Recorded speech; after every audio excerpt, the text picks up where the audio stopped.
Cover 4 topics. पहला topic है इनक्रिया लेक्सिकेस, a critical appraisal है। ये बताऊंगा मैं क्या चीज़ है, ठीक है।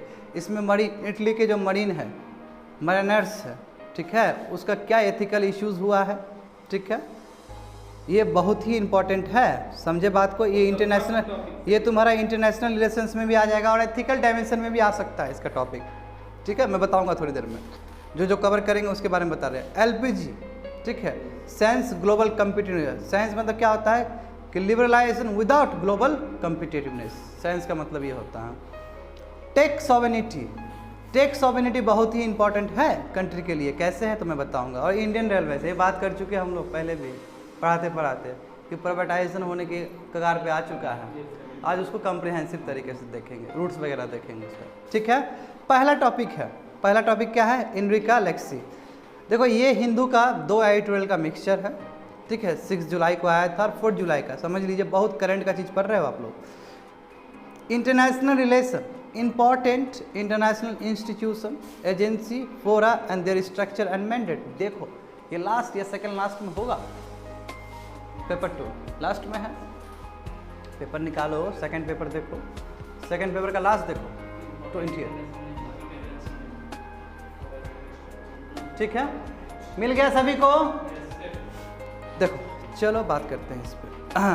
देखो हाँ, ये तो एकदम इम्पोर्टेंट। देखो हमेशा हम एक्सक्लूसिव इकोनॉमिक का जोन का बात करते थे ना क्लास में, तुम लोग को पता था ये चीज़, 200 नॉटिकल माइल्स बोलते थे, याद है तुम लोग को। अब देखो इसमें कोस्टल एरिया से दूर, ठीक है। अब देखो इसमें बहुत कुछ सीखने को मिलेगा तुम लोग को। और इसी क्रम में हम क्या बोलते थे कि साउथ चाइना सी, साउथ चाइना सी का 9 डैश लाइन का बात आता था यहाँ पे, है ना। स्पैटली आइलैंड, और तुम्हारा देखो स्पैटली आइलैंड है यहाँ पे, समझे ना, ये तुम्हारा 9 डैश लाइन के अंदर आता है। चलो ये तो तुम्हारा इंटरनेशनल रिलेशन हो गया। मैं ये समझो होता क्या है। देखो 12 नॉटिकल माइल, ठीक है। अभी 200 नहीं जा रहे, पहले क्रम हिसाब चलते हैं। 12 नॉटिकल माइल तक, यानी कि तुम्हारा ये बाउंड्री है, ये देखो कंट्री का बाउंड्री है महाराष्ट्र लेट से, यहाँ से 12 क्या है नॉटिकल माइल है। एक नॉटिकल माइल इक्वल होता है 1.85 किलोमीटर, ठीक है, 852 प्रिसाइजली, ठीक है। यानी ये सिंपल कह सकते हो कि 1.8 किलोमीटर है एक नॉटिकल माइल, ठीक है। तो देखो तुम्हारा 12 नॉटिकल माइल तक इसको कहते हैं टेरिटोरियल सी। टेरिटोरियल मतलब तुम्हारे कवरेज के अंदर रहेगा, यानी कि स्टेट के अंदर रहेगा, यानी कि तुम्हारा कंट्री इस चीज़ को संभालेगा 12 नॉटिकल माइल्स तक, ठीक है।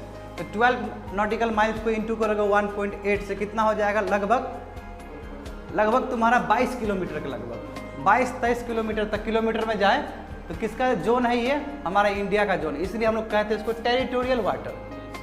यहाँ पे देखो, यहाँ पे इनोसेंट पैसेज हो सकता है किसी दूसरे का शिप का, दूसरे शिप का मतलब दूसरे कंट्री का, मान लो शिप है, वो ट्रेड के लिए आएगा, है ना। तो यहाँ से हम लोग से राय विचार करके वहाँ से वो पानी से जा सकता है, मैं उसके लिए प्रायर परमिशन लेना होगा। इसी को बोलते हैं इनोसेंट पैसेज। इनोसेंट पैसेज कहा जाता है इसको इंटरनेशनल लैंग्वेज में, समझ गए बात को, 12 नॉटिकल माइल्स तक। अब देखो अब क्या है कि यहाँ से लेके 200 नॉटिकल माइल्स, ठीक है, 200 नॉटिकल माइल्स यहाँ से लेके सी कोस्ट से लेके, यहाँ से लेके 200 नॉटिकल माइल्स, इसको कहते हैं कि एक्सक्लूसिव इकोनॉमिक जोन, ठीक है। इसमें जितने भी मरीन रिसोर्सेस होंगे, जितने भी रिसोर्सेस होंगे वो स्टेट का होगा, इसका होगा। और यहाँ पे 2 चीज़ होगा, फ्री नेविगेशन, आराम से नेविगेशन जा सकता है किसी भी कंट्री के लिए, बिल्कुल। हाँ 200 नॉटिकल माइल्स तक तुम जितना भी रिसोर्सेस है तुम निकाल सकते हो। आइलैंड फॉर्मेशन तुम कैसे करोगे, नहीं उस नहीं कर सकते, वैसा नहीं कर सकते, नहीं। मरीन रिसोर्सेज में तुम्हारा अधिकार है। हाँ रिसोर्सेज, नीचे रिसोर्सेज छुपा हुआ है, जैसे तुम्हारा हो गया कोल्ड बेड मीथेन, तुम्हारा सेल गैस हो गया, ये तुम्हारा रिसोर्सेस है। यहाँ पे तुम 200 नॉटिकल माइल्स तक तुम उसको एक्सट्रैक्ट कर सकते हो, ठीक है। मैं इंटरनेशनल रिलेशन में देखो 200 नॉटिकल माइल्स तक क्या होता है, इसमें आपका नेविगेशन हो सकता है दूसरे कंट्री का, आराम से हो सकता है, ठीक है। इसमें आप आरोप नहीं कर सकते कि ये मेरा जोन है, नहीं आपका जोन नहीं है, ये आपका एक्सक्लूसिव इकोनॉमिक जोन है, नेविगेशन जोन नहीं है। नेविगेशन जोन क्या है, दूसरा कोई भी जा सकता है वहाँ से, साथ साथ एयरवेज भी उड़ सकता है, हवा वाला जितना ही फ्लाइट है उड़ सकता है ये 200 नॉटिकल माइल, समझे। दूसरे कंट्री को भी अधिकार होना चाहिए। अब देखो, अब यहाँ पे समझने वाली बात है कि 12 नॉटिकल माइल्स एक हुआ 12 नॉटिकल माइल्स, यहाँ से फिर 12 नॉटिकल माइल्स, यानी कि 24 नॉटिकल माइल्स। ये 24 नॉटिकल माइल्स ये इशू है क्वेश्चंस का, ठीक है। इस यहाँ पे जो रिलेशन है, हाँ, यानी कि 24 नॉटिकल माइल्स, ठीक है। अब यहाँ पे क्या है कि कोई भी मरीन अपना क्या कर सकता है, मरीन अपना पास कर सकता है। मरीन समझते हो, बड़े बड़े ऑयल वगैरह है, तुम ले जा रहे हो तो पास कर सकते हो। तुमको भी अधिकार है, उसको भी अधिकार है, दूसरे कंट्री को भी अधिकार है। यहीं पे क्या हुआ, यहीं पे तुम्हारा एक केस हुआ है जहाँ पे 2012 या 13 में, प्रिसाइजली बताऊंगा कौन से ईयर में, क्या हुआ कि इटली के जो मरीन सेलर्स थे, ठीक है, मरीन सेलर थे, क्या किए, इंडियन फिशरमैन को 2 को मार दिए, डेड कर दिए, गन से मार दिए, ठीक है। खलबला गया, बहुत बड़ा बात हो गया ना, हमारे फिशरमैन को मार दिया गया, ठीक है ना।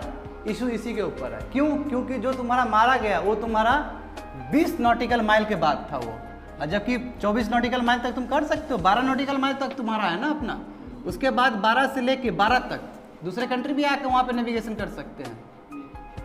तो यहाँ पे बात हो गया और यहाँ पे फैसला आया तुम्हारा, जो इंटरनेशनल तुम्हारा जो फोरम है वहाँ से फैसला आया और इंडिया के विरोध में गया ये फैसला, इंडिया के विरोध में गया। तो बात समझे, स्टार्टिंग क्या है पॉइंट, स्टार्टिंग तुम्हारा यही है कि 12 नॉटिकल माइल्स के बाद जो 12 नॉटिकल माइल्स यानी कि 24 नॉटिकल माइल्स के अंदर कुछ हरकत हुआ है, समझे, वो भी बहुत पहले हुआ है। तो ये समझना बहुत जरूरी था। तुम्हारा टेरिटोरियल वाटर के बाद जो एक्सक्लूसिव इकोनॉमिक जोन है और उसके बीच में 24 नॉटिकल माइल, उसमें क्या हरकत हुआ है। तो देखो वहाँ पे दिया गया है, देखो वहाँ पे क्या दिया गया है, टेरिटोरियल सी दिया गया है 12 नॉटिकल माइल्स तक, समझ में आ गया। एक्सक्लूसिव इकोनॉमिक जोन दिया गया है 200 नॉटिकल माइल्स तक। अब देखो, अब वही बोले कि 12 नॉटिकल के माइल के बाद जो 12 नॉटिकल माइल होगा, ठीक है, उसी को बोलेंगे कंटिग्यूअस जोन, ठीक है। ये क्या है, मैरीटाइम जोन है जो कि टेरिटोरियल सी के बाद आता है। Not may extend beyond 24 nautical miles, बोले ना 12 के बाद 12 यानी कि 24 तक ही होगा, 24 से उधर नहीं जा सकता है, इसी को बोलते हैं कंटिग्यूअस जोन, ठीक है। हेयर देखो यहाँ पे क्या होता है, यहाँ पे स्टेट में एक्साइज द कंट्रोल, स्टेट अपना कुछ कुछ स्टेप्स ले सकती है। क्या क्या स्टेप्स, क्या क्या चीज़ को बचाने के लिए, मान लो कि कोई कस्टम्स को बचाना है, इमिग्रेशन लॉज, यदि बाहर से कोई आदमी आ रहा है वो नियम को फॉलो करना है तो आप 12 + 12 24 नॉटिकल माइल्स तक आप काम कर सकते हैं। मगर 12 के बाद जो 12 है उसमें दूसरे भी नेविगेशन कर सकते हैं, यहाँ पे नहीं लिखा गया, वो दूसरे भी नेविगेशन कर सकते हैं। तो कंटेंशन यही हुआ है वहाँ पे। और देखो ऊपर लिख दिया गया है ना 1 nautical mile equal to 1.852 kilometre. अब देखो अब हुआ क्या, देखो यही बोले कि 2 इटालियन मेरीन्स, समझो मेरीन्स मतलब क्या है कि मरीन में काम करने वाले, वो क्या थे, ऑयल के सिक्योरिटी एजेंट थे।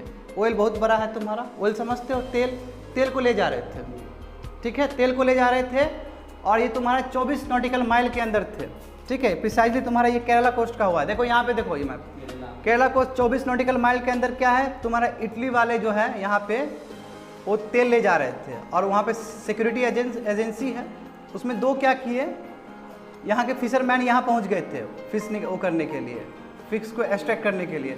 इन लोगों को लगा कि ये पायरेसी मामला हो सकता है, पायरेसी मतलब जो चोर वगैरह होता है, जासूस वगैरह होता है, वो करने के लिए इन्होंने किल कर दिया, मार दिया। और ये 2012 में हुआ इंसिडेंट। देखो वही बोला गया कि 2 Italian marines were accused of killing 2 fishermen in the waters of the Kerala coast on February 15, 2012। समझ गए बात को। अब देखो कैसे आगे गया है, देखो ये हुआ क्या, what is permanent court of arbitration. अब यहीं पे केस लगातार चला है, ठीक है, क्यों, क्योंकि ये 2 कंट्री का इन्वॉल्वमेंट है। सुप्रीम कोर्ट में भी ये ठीक से नहीं हो पाया। सुप्रीम कोर्ट में अभी बताऊंगा थोड़ी देर में कि NIA का धारा लगा दिया गया है। अब NIA का धारा लग गया तो क्या बोला कि इसको फांसी तक हो सकता है, कैपिटल पनिशमेंट तक हो सकता है, दोनों को। कंट्री का रिलेशन बिगड़ जाएगा। यूरोपियन यूनियन बोला कि यदि आप 2 को दे, यूरोपियन यूनियन का ही पार्ट है इटली, है कि नहीं है, इटली देखो यहाँ पे है, क्या बोला कि यदि आप फांसी दे दोगे तो हम तो आपके ऊपर ट्रेड सैंक्शन लगा देंगे। पूरी तरह से चुप हो गया इंडिया, समझ रहे हो ना। ट्रेड सैंक्शन लग जाएगा तो खत्म हो जाएगा ना फिर। जैसे ईरान का हालत देखो, ब्लैक लिस्ट है कि नहीं है, ब्लैक लिस्ट हुआ कि नहीं हुआ FATF के अंदर। अब देखो हुआ क्या कि ये परमानेंट कोर्ट ऑफ आर्बिट्रेशन है जहां पे ये मुद्दा पहुंचा, ये मुद्दा पहुंचा कि अब क्या किया जाए। 2012 में जो केस हुआ था उसके लिए क्या किया जाए। तो देखो परमानेंट कोर्ट, पहले ये समझो कि परमानेंट कोर्ट ऑफ आर्बिट्रेशन होता क्या, इसलिए यहाँ से लिख के दिए हैं, लिखे हैं, समझो बात को। ये क्या है, इंटर गवर्नमेंटल ऑर्गेनाइजेशन है जो कि 1898 को हेग कन्वेंशन के हेग कहाँ का है, नीदरलैंड का कैपिटल क्या है, नीदरलैंड जानते हो, नीदरलैंड कहाँ पे जी, कहाँ पे नीदरलैंड को बताएगा, ये जर्मनी है, ठीक है, जर्मनी के आसपास होगा नीदरलैंड, आम्स्टरडम देखो यहाँ पे है, हेग भी तुम्हारा वहीं का एरिया है, देखो तो हेग के कन्वेंशन के हिसाब से, कन्वेंशन होता है ना, जैसे कि तुम्हारा इन्वायरमेंट का कन्वेंशन हो सकता है, किसी का भी कन्वेंशन, हेग जगह का नाम है, ठीक है, उस कन्वेंशन के हिसाब से 1899 में ये तुम्हारा ऑर्गेनाइजेशन बनाया गया था। कौन सा organisation, permanent court of arbitration, ठीक है। ऑल डिसीजन, जितने भी डिसीजन जाएंगे उसको अवार्ड कहते हैं, क्या कहते हैं, अवार्ड कहते हैं। जैसे सुप्रीम कोर्ट का जो भी फैसला, जजमेंट को वर्डिक्ट कहते हैं, है कि नहीं है, इसका अवार्ड कहते हैं। गजब बात पता है क्या है कि अवार्ड के बाद कोई दूसरा कोई सुनने वाला नहीं है, ये लास्ट है, फाइनल डिसीजन है, आपको मानना ही होगा, आप सहमत हो या नहीं हो, हाईएस्ट अपील नहीं है उसके बाद। जैसे सुप्रीम कोर्ट का कोई बात नहीं मानते तो फिर से वो तुम कर सकते हो, क्यूरेटिव पिटीशन कर सकते हो, है ना, पिटीशन के ऊपर पिटीशन डाल सकते हो, रिव्यू पिटीशन। देखो सुप्रीम कोर्ट में क्या होता है, 3 मैकेनिज्म होता है, पहले आप PIL फाइल करो, पिटीशन फाइल करोगे, उसके बाद यदि आप हार गए तो फिर रिव्यू पिटीशन कर सकते हो, वो भी हार गए तो आपके पास एक लास्ट मैकेनिज्म बचा है, that is called curative petition. अब क्यूरेटिव पिटीशन भी हार गए तो आप कुछ नहीं हो सकता है, जो बात है, ठीक है। मैं इसमें क्या है कि अवार्ड फाइनल है, जो बोल दिए, समझ गए बात कह रहा है, तो ये कितना अलग है कि नहीं है। तो यही बोला कि are binding on the all the parties in the dispute, सबके ऊपर बाइंडिंग होगा इसके अवार्ड जो दे दिया फैसला। It provide services of arbitral tribunal to resolve dispute that arise out of international agreements between member states, international organisation of private parties. बोला कि एज अ ट्राइब्यूनल काम करेगा। ट्राइब्यूनल क्या होता है, एक कोर्ट की तरह काम करेगा, समझे, जहाँ पे फैसला कैसा फैसला सुनाया जाएगा, इंटरनेशनल अग्रीमेंट पे जो बेसिस पे होगा। यदि मेंबर स्टेट्स हो, जैसे इंडिया हो गया, इटली हो गया, क्या 2 अलग कंट्री है, कैसे इंडिया का सुप्रीम कोर्ट में सुना सकते हैं इस चीज़ को, अलग कंट्री है, इसके लिए अलग ऑर्गेनाइजेशन होना चाहिए वर्ल्ड लेवल पे, ये हो सकता है। या फिर इंटरनेशनल ऑर्गेनाइजेशन के ऊपर हो सकता है, WHO का मान लो कोई मामला है तो PCA में जा सकता है, या फिर प्राइवेट प्लेयर्स के लिए हो सकता है, मान लो कि इंडिया का कोई प्राइवेट प्लेयर्स है और कोई इटली का प्राइवेट प्लेयर्स है, उसका डिस्प्यूट हो गया तो PCA में पहुंचेगा। बात समझ गए ना, 3 हिसाब से PCA में पहुंच सकता है, ठीक है। स्टेट मेंबर्स के डिस्प्यूट से हो सकता है, इंटरनेशनल ऑर्गेनाइजेशन से हो सकता है, या प्राइवेट प्लेयर से हो सकता है। अब देखो, it has observer states with United Nations. अब बोल रहा है कि जो परमानेंट कोर्ट ऑफ आर्बिट्रेशन है, ये क्या है, ऑब्जर्वर स्टेटस है, इसको मिला है, यानी कि मेंबर नहीं है, यूनाइटेड नेशन का फुल मेंबर नहीं है, ऑब्जर्वर स्टेटस है, हो सकता है बाद में जाके मिल सकता है, इसको याद करो, ऑब्जर्वर। हाँ, अब देखो इन दिस पर्टिकुलर केस, इसमें क्या हुआ, इस पर्टिकुलर केस में ये जो तुम्हारा जो ये केस हुआ, केरला वाला जो मारा है 2 फिशरमैन, इसमें क्या हुआ कि जो 5 मेंबर आर्बिट्रल ट्राइब्यूनल था, उसने वर्डिक्ट 3-2 से सुना दिया, 3 इटली के पक्ष में, 2 इंडिया के पक्ष में, तो इंडिया हार गया, ठीक है। आउट ऑफ 5, और इंडिया का एक मेंबर था, एक इंडिया का मेंबर था, एक इटली का मेंबर था। इंडिया की तरफ से कौन मेंबर थे, श्रीनिवासा राव, पेमाराजू राव, ठीक है, तो इंडिया के पक्ष से थे, इटली के पक्ष से, और बाकी जो 3 मेंबर थे वो दूसरे कंट्री के पक्ष से थे। अब देखो PCA verdicts in crystal in clear terms. अब देखो जो तुम्हारा परमानेंट ऑफ कोर्ट आर्बिट्रेशन है, इसने क्या क्या सुनाया है, तो बात समझो। PCA rule that India does not have jurisdiction to try the marines. बोला कि इंडिया के पास कोई अधिकार नहीं है मरीन को वो करने के लिए, मरीन के ऊपर केस करने के लिए, ट्रायल नहीं कर सकता ऊपर। ट्रायल मतलब क्या होता है, कोर्ट में लाके और जुरिस्डिक्शन में लाना, उसको नहीं कर सकता, इंडिया के पास अधिकार नहीं है। PCA कहता है both India and Italy had concurrent jurisdiction. क्यों, क्योंकि इस एरिया पे बताए थे 24 नॉटिकल माइल के अंदर दोनों का जुरिस्डिक्शन है, बोले थे, क्योंकि 12 के बाद 12 उसमें तो हम बोले थे कि दोनों को नेविगेशन है, जा सकता है, तो वही बोला कि दोनों के पास जुरिस्डिक्शन है, इटली और इंडिया दोनों के पास जुरिस्डिक्शन है एज पर लॉ। अब बोला however the marines are entitled to immunity as they were acting on the behalf of the state. अब बोला कि हम मरीन्स को इम्यूनिटी देते, इम्यूनिटी समझते हो, जैसे प्रेसिडेंट ने कुछ मर्डर कर दिया तो उस प्रेसिडेंट को तुम गिरफ्तार नहीं कर सकते हो, उसको इम्यूनिटी मिल जाता है संविधान की तरफ से। क्यों, क्योंकि पोस्ट गरिमा वाला पोस्ट है ना, CM कोई किसी का मर्डर कर दे तो उसको पकड़ नहीं सकते हो तुम, जब तक वो CM के पोस्ट से हटेगा नहीं तब तक उसको तुम डाल नहीं सकते हो जेल में, ये संवैधानिक पोस्ट है, इसी को बोलते हैं इम्यूनिटी देना। यहाँ पे क्या बोला जा रहा, हाँ संविधान में लिखा गया है ये चीज़, ठीक है, और यहाँ पे यही बोला गया, सुनो यहाँ पे PCA क्या बोल रहा है कि जो मरीन्स है वो किसके बिहाफ में काम कर रहे हैं, स्टेट के बिहाफ में काम कर रहे हैं, यानी कि इटली के बिहाफ में काम कर रहे हैं, इसलिए हम उसको इम्यूनिटी देते हैं, जो कि गलत है। जो कि गलत है। हो सकता है मान लो इससे क्या हो सकता है, आने वाले समय में एनिमी को मार सकता है, बोलेगा कि हम स्टेट के बिहाफ में हैं। तो बहुत तरह इसका जो वर्डिक्ट है, इसका जो अवार्ड है, ये निगेटिवली बाद में यूज़ किया जा सकता है, एनिमी कंट्री यूज़ कर सकता है। ये बाद में बोला है, राइटर ने ये बोला है चीज़, देखो कि मरीन्स इम्यूनिटी परकुलेटेड इंडिया ज्यूरिसडिक्शन, और इंडिया ज्यूरिसडिक्शन को बर्बाद कर दिया, यानी कि इंडियन ज्यूरिसडिक्शन को ऊपर चला गया। ये मरीन का जो राइट्स है, इम्यूनिटी है, वही बोला गया है। Italian vessel violated the freedom of navigation of the Indian fishing vessel under in clause बताऊंगा, जो लॉ है तुम्हारा सी का लॉ है, अभी थोड़ी देर में बताऊंगा इसके बारे में। तो इंडियन जो वाले पक्ष है, इंडियन पक्ष क्या करे कि जो मरीन है उसने नेविगेशन को ब्रेक डाउन किया है, उसने तोड़ा है रूल को, जो कि इनक्लॉज के अंदर जो नियम है कि किस तरह नेविगेशन करना चाहिए, उस नेविगेशन को तोड़ा है, तो उसको तो होना चाहिए था। ये इंडियन पक्ष है, समझ रहे हो ना, ये इंडिया का पक्ष है, ठीक है। The parties to consult each other on the compensation, और दोनों पार्टीज को कंपनसेशन पे काम करना चाहिए। हमारा फिशरमैन मरा है तो हमको कुछ राशि दीजिए, उसके घर में हम कंट्रीब्यूट करेंगे, है ना, ये कंपनसेशन हुआ। PCA did not view that the incident as the one related to piracy, जो इटली का बोल रहा था, इटली का मेरिन क्या बोला था कि पायरेसी रिलेटेड है, वो हमको लगा कि वो पायरेसी करने के लिए आ रहा है, इसलिए हम 2 फिशरमैन को मार दिए। मगर PCA ये बोला कि नहीं, ये इंसिडेंट आपका पायरेसी से कोई लेना देना नहीं है। ये तो कम से कम PCA मान रहा है।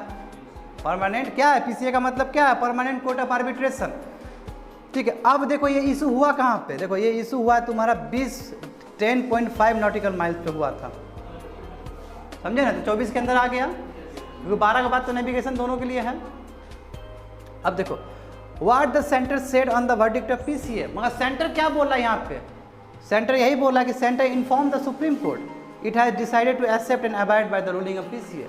तो सेंटर ने सुप्रीम कोर्ट को बोल दिया कि जो भी फैसला दिया गया PCA हम मान रहे हैं उस चीज़ को। क्यों, क्योंकि यहाँ बोला गया कि अवार्ड जो दे दिया वो फाइनल है, उसको आप हाईएस्ट अपील तक ले ही नहीं जा सकते हैं। अब इंडिया को यहाँ मानना ही पड़ेगा, इंडिया के पास कोई दूसरा विकल्प नहीं है, क्योंकि यही नियम है, यही नियम ही है, समझे ना, लॉ है, लॉ के हिसाब से आपको चलना होगा।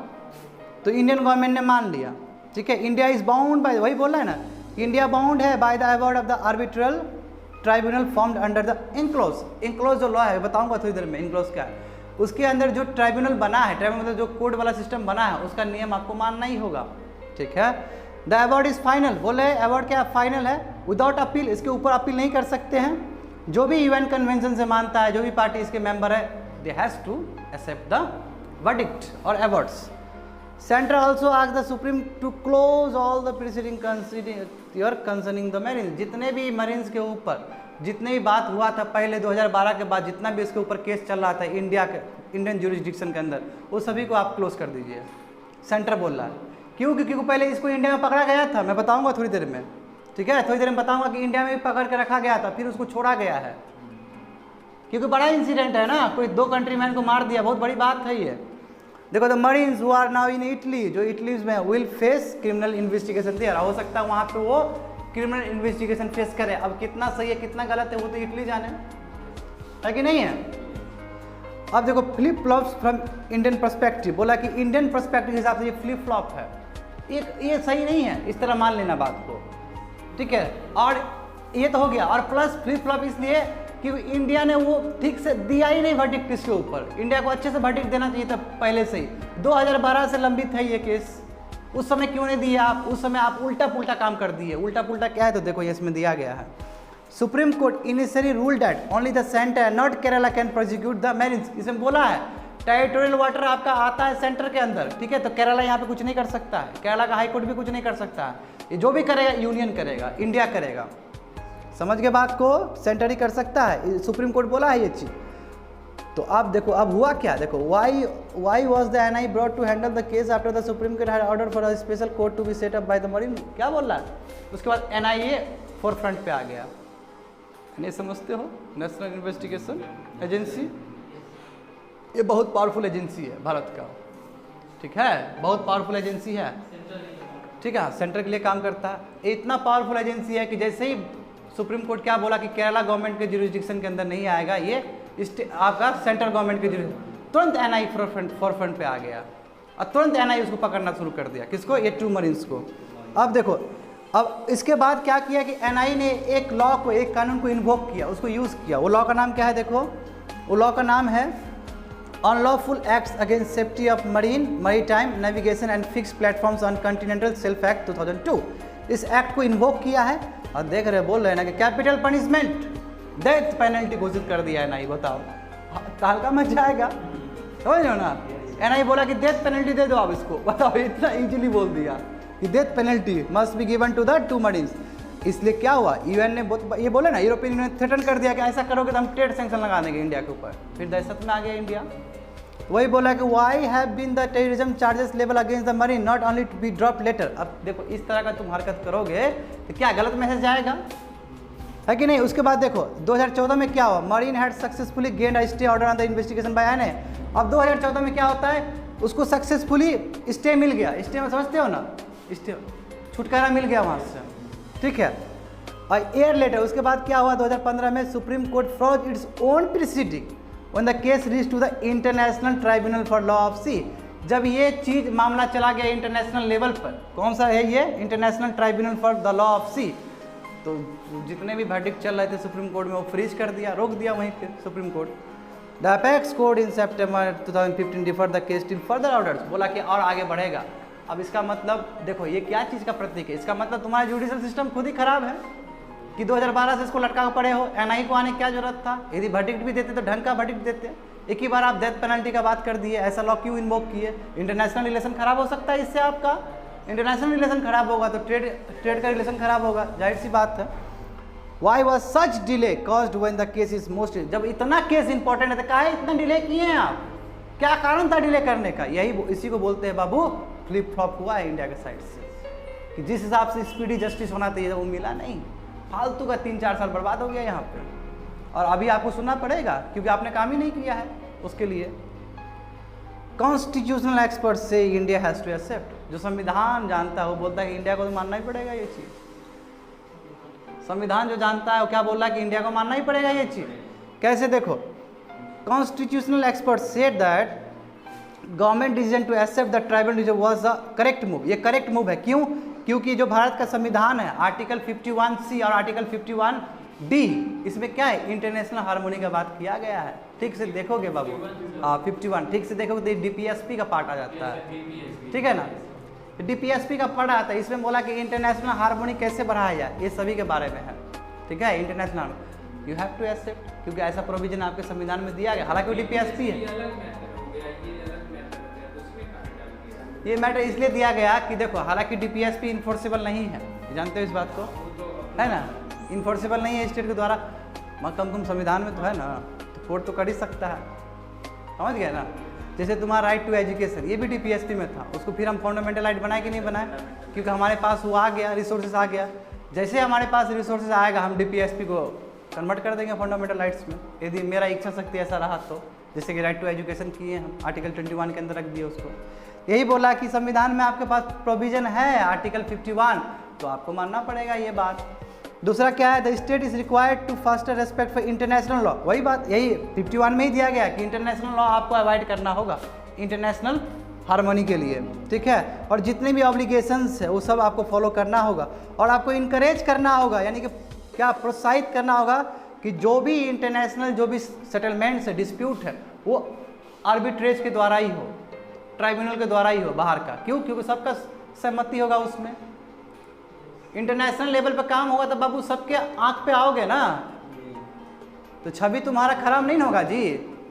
ये important, the award is a substantial victory for India, बोला कि एक तरह से ये एक तरह से विक्ट्री भी है इंडिया के लिए। क्यों विक्ट्री है, कंकरेंट जुरिस्डिक्शन वाज, इसमें बोला कि कंकरेंट, बोले ना इंडिया और इटली का दोनों का कंकरेंट जुरिस्डिक्शन है वो 24 नॉटिकल माइल्स तक, ये तो बात कोट कर दिया उसमें, यानी कि विक्ट्री एक सेंस में इंडिया का भी हुआ। क्यों, क्योंकि वहाँ पे रिकॉग्नाइज किया गया है उस एरिया में कि इंडिया और इटली दोनों का ही क्या है, जुरिस्डिक्शन है। तो यही बोला गया कि concurrent jurisdiction was recognised, however state immunity clause was applied to take the trial of India. मगर यहाँ पे दिक्कत क्या है, आप इम्यूनिटी दे दिए मरीन को, गलत बात है, आपको नहीं देना चाहिए। कल के दिन में मान लो कि वहाँ पे एनिमी आर्मी आया, ठीक है, और वो अटैक करने के प्रपोजल से ही आया, लोगों को मार दिया मान लो, और फिर जाकर बोल दिया कि हम तो स्टेट के एक्टर्स थे, तो फिर यानी कि ये जो सेटअप है पीसीए का जो अवार्ड है, ये हो सकता है आने वाले समय में इसका मिसयूज कर ले।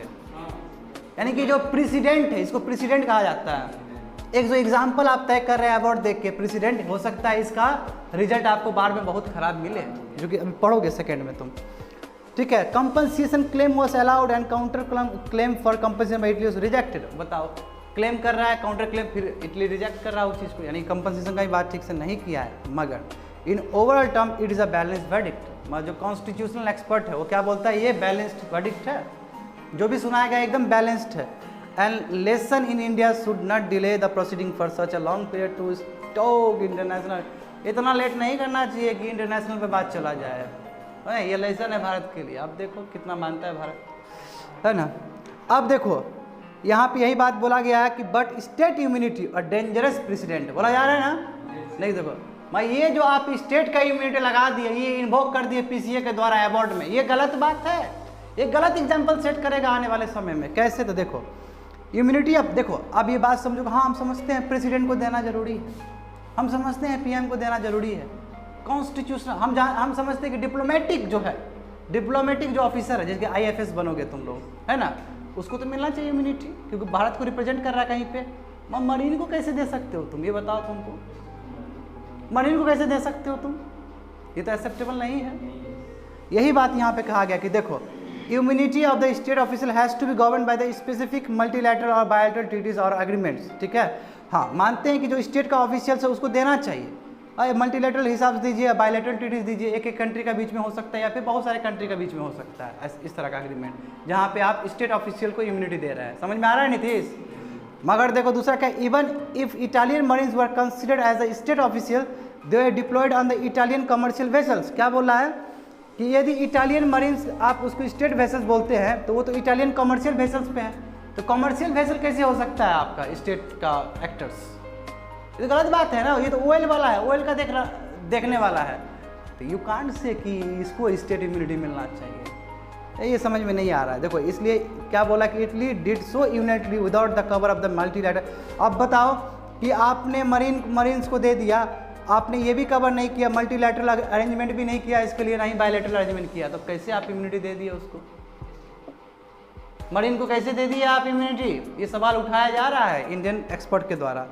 There is no convention that such person as the marine in such areas are immune from local criminal justice। ऐसा कहीं कन्वेंशन नहीं दिया गया कि मरीन लोग को स्पेशल प्रोटेक्शन मिलने वाला है, किसी भी जुरिस्डिक्शन में, स्टेट के जुरिस्डिक्शन में ऐसा कहीं लिखा नहीं गया है, ठीक है। ओनली हेड्स, देखो बोल रहे हैं कि कौन सा किसको किसको मिलना चाहिए immunity, only the heads of states, heads of the government should enjoy the immunity abroad apart from the diplomats को भी मिल सकते हैं। और ये चीज़ वियना कन्वेंशन में है कवर्ड, वियना कन्वेंशन में ये बताया गया कि हेड ऑफ द जो स्टेट्स होंगे वही सीएम पीएम, ठीक है, प्रेसिडेंट, इसको मिलना चाहिए, या फिर डिप्लोमेट्स को मिलना चाहिए। डिप्लोमेट्स का जरूरी है, डिप्लोमेट्स को नहीं मिलेगा तो दिक्कत हो जाएगा ना। डिप्लोमेट्स क्या है, आईएफएस हो गया। मगर ये तो चलो वियना कन्वेंशन में भी इसके बारे में लिखा गया है, मगर ये तो चीज़ नहीं लिखा था कि मरीन को भी मिलना चाहिए। ये तो आप ये गलत फैसला सुना रहे हो, आने वाले समय में इसका नेगेटिव रिपरकशन हो सकता है। लास्ट वन, सम, देखो यही बोल रहा है कि सम एनिमी कंट्रीज में टेक एडवांटेज इन फ्यूचर, वही बोल दिया तुमको कि इसका एनिमी कंट्री फायदा उठा सकता है आने वाले समय में। कैसे, देखो कंट्रीज में now be tempted to enact specific laws to give immunity to their military and paramilitary personnel. क्या वो अपने मिलिट्री और पैरामिलिट्री को देने के लिए एक हो सकता है वो अग्रीमेंट लॉ बना दिया, ऐसा ये बना दिया तो क्या कि इधर ले जाएगा, मार के चला आएगा, बोलेगा कि इसको स्टेट इम्यूनिटी है। क्या हुआ तो पीसीए का मतलब, पीसीए का अवार्ड का मतलब ही क्या होता है, बहुत नेगेटिव अवार्ड है इस सेंस में देखा जाए तो।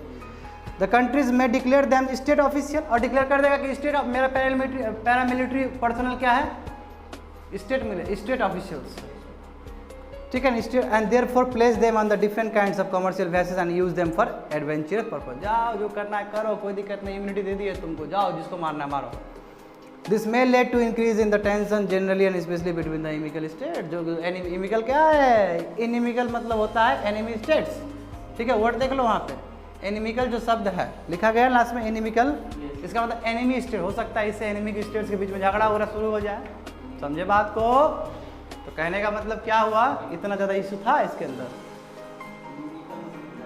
समझ में आया तुमको, क्या कुछ समझ में नहीं आया पूछो। कहाँ ध्यान कहाँ था तुम्हारा, हम तो यार चिल्ला चिल्ला के समझा रहे हैं, तुम्हारा ध्यान कहाँ पे है। अच्छा किसी को समझ में नहीं आया तो पूछो, समझ में आया तुम लोग को। समझ में आ गया। ऐसा कुछ तो मिसकम्युनिकेशन तो नहीं हुआ है? तुम्हारा ध्यान कहीं और है क्या जी? ठीक है सर, ये सर ये तुमको कहाँ समझ में नहीं आया? तुमको समझ में आया? तुमको कहाँ समझ में नहीं आया? बोलो हमको। अच्छा तुम देख लेना, ठीक है ना? सर तो ये लो अभी भी है क्या? कौन सा हो गया इस तरह का लो कि कोई भी आया अगर मार के चला गया? नहीं, अभी तो स्टार्टे हुआ है ना। पहले से बना हुआ है अभी। नहीं, अब हो सकता है कि इसका नाजायज फायदा उठा सकता है। हाँ, तब तुम सुना तो है यार। क्या तुम केरला में हुआ? हाँ, यही बोला है। देखो यही सुप्रीम कोर्ट यहाँ बोला कि ये केरला स्टेट के अंदर नहीं आएगा, ये यूनियन के अंदर आएगा। हाँ, ऐसा हो सकता है कि प्रधानमंत्री मुख्यमंत्री गोली मार सकते हैं। तुम थोड़ा संविधानिक की बात कर दो ना हमसे।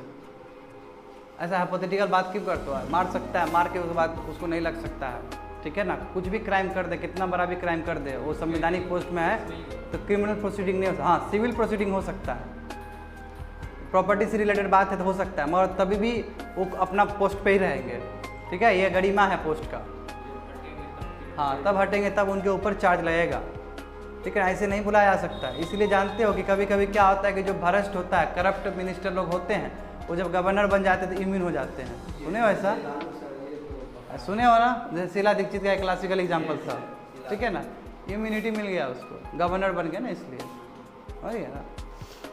समझ में आया? तुम पूछ लेना, हमको बाद में पूछ लेना, एक फ्लो में चल रहा है, ठीक है? कंसंट्रेट करने की कोशिश करो, ठीक है? देखो अब हम लोग जो करेंगे बिजनेस लाइन से करेंगे। 3 जुलाई 2020 को आया था। देखो ये क्या है? इकोनॉमिक डेवलपमेंट्स हैं, चाइना के ऊपर बात करेंगे कि कितना कुछ चाइना से डिपेंड किए हम लोग, ठीक है? ये क्या है? Effects of liberalisation on the economy. देखो पेपर 3 फटाफट चेक करो जी। पेपर 3 कौन सा पार्ट है? 3rd या 4th? 8 नंबर है। 8 नंबर देखो जरा, फटाफट देखो, ठीक है? 8 नंबर है जी। अब देखो बात करते हैं हम।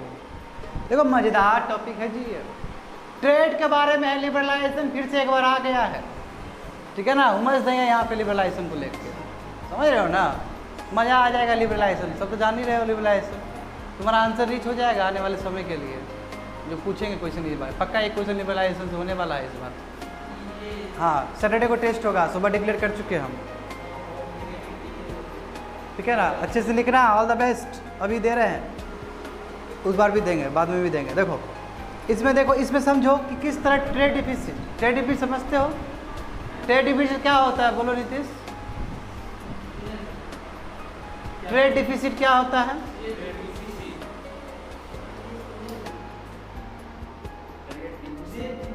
डिफिसिट सब का मतलब क्या होता है वो छोड़ दो। डिफिसिट हाँ नेगेटिव में होता है, यानी कि कर्ज में है। तो ट्रेड क्या? कर्ज में है, यानी कि इंपोर्ट ज़्यादा कर रहे हैं एक्सपोर्ट से, तभी कर्ज में आओगे, है ना? तो ये चाइना का, देखो चाइना के साथ कैसे हम लोग कर्ज में गए और कैसे सालों साल किस तरह कर्ज बढ़ा है, तो ये डेटा है, देख लेना अच्छे से, समझो इसको कि 2003 और 4 में, ठीक है, जो चाइनीज़ प्रोडक्ट था वो रिलेटिवली माइनर प्रेजेंस था भारत में। भारत के इंपोर्ट में बहुत कम था, कितना था? लेस देन 3 बिलियन था। और इंडिया और चाइना का जो ट्रेड डिफिसिट था, स्पेशली इंडिया का जो ट्रेड डिफिसिट 1 बिलियन बस था, $1 बिलियन, यानी कि ज़्यादा डिफरेंस नहीं था। अभी कितना है पता है तुमको? कितना है अभी 2019 और 20 में? इतना बड़ा बड़ा ग्राफ दिखाए थे, याद है तुमको? 45 बिलियन, 45 बिलियन भूल गई? ये कोट करना होगा आंसर में, $45 बिलियन, ठीक है? किसी किसी राइटर ने 49 भी बोला है। You can see around 45 billion. अलग अलग राइटर आपको थोड़ा अलग अलग पीस देंगे इन्फॉर्मेशन, बात मोटा मोटी एक ही है, ठीक है? आप अराउंड 45 कर सकते हैं, अराउंड 45 का मतलब 49 भी हो जाता है। इसलिए बोलते हैं सिविल सर्विस में लिखो तो डायरेक्ट डेटा पे बात मत करो, अराउंड बात करो, अबाउट बात करो, अप्रॉक्सीमेटली बात करो, ठीक है? वो ज़्यादा बेटर है, लिखने का तरीका है वो।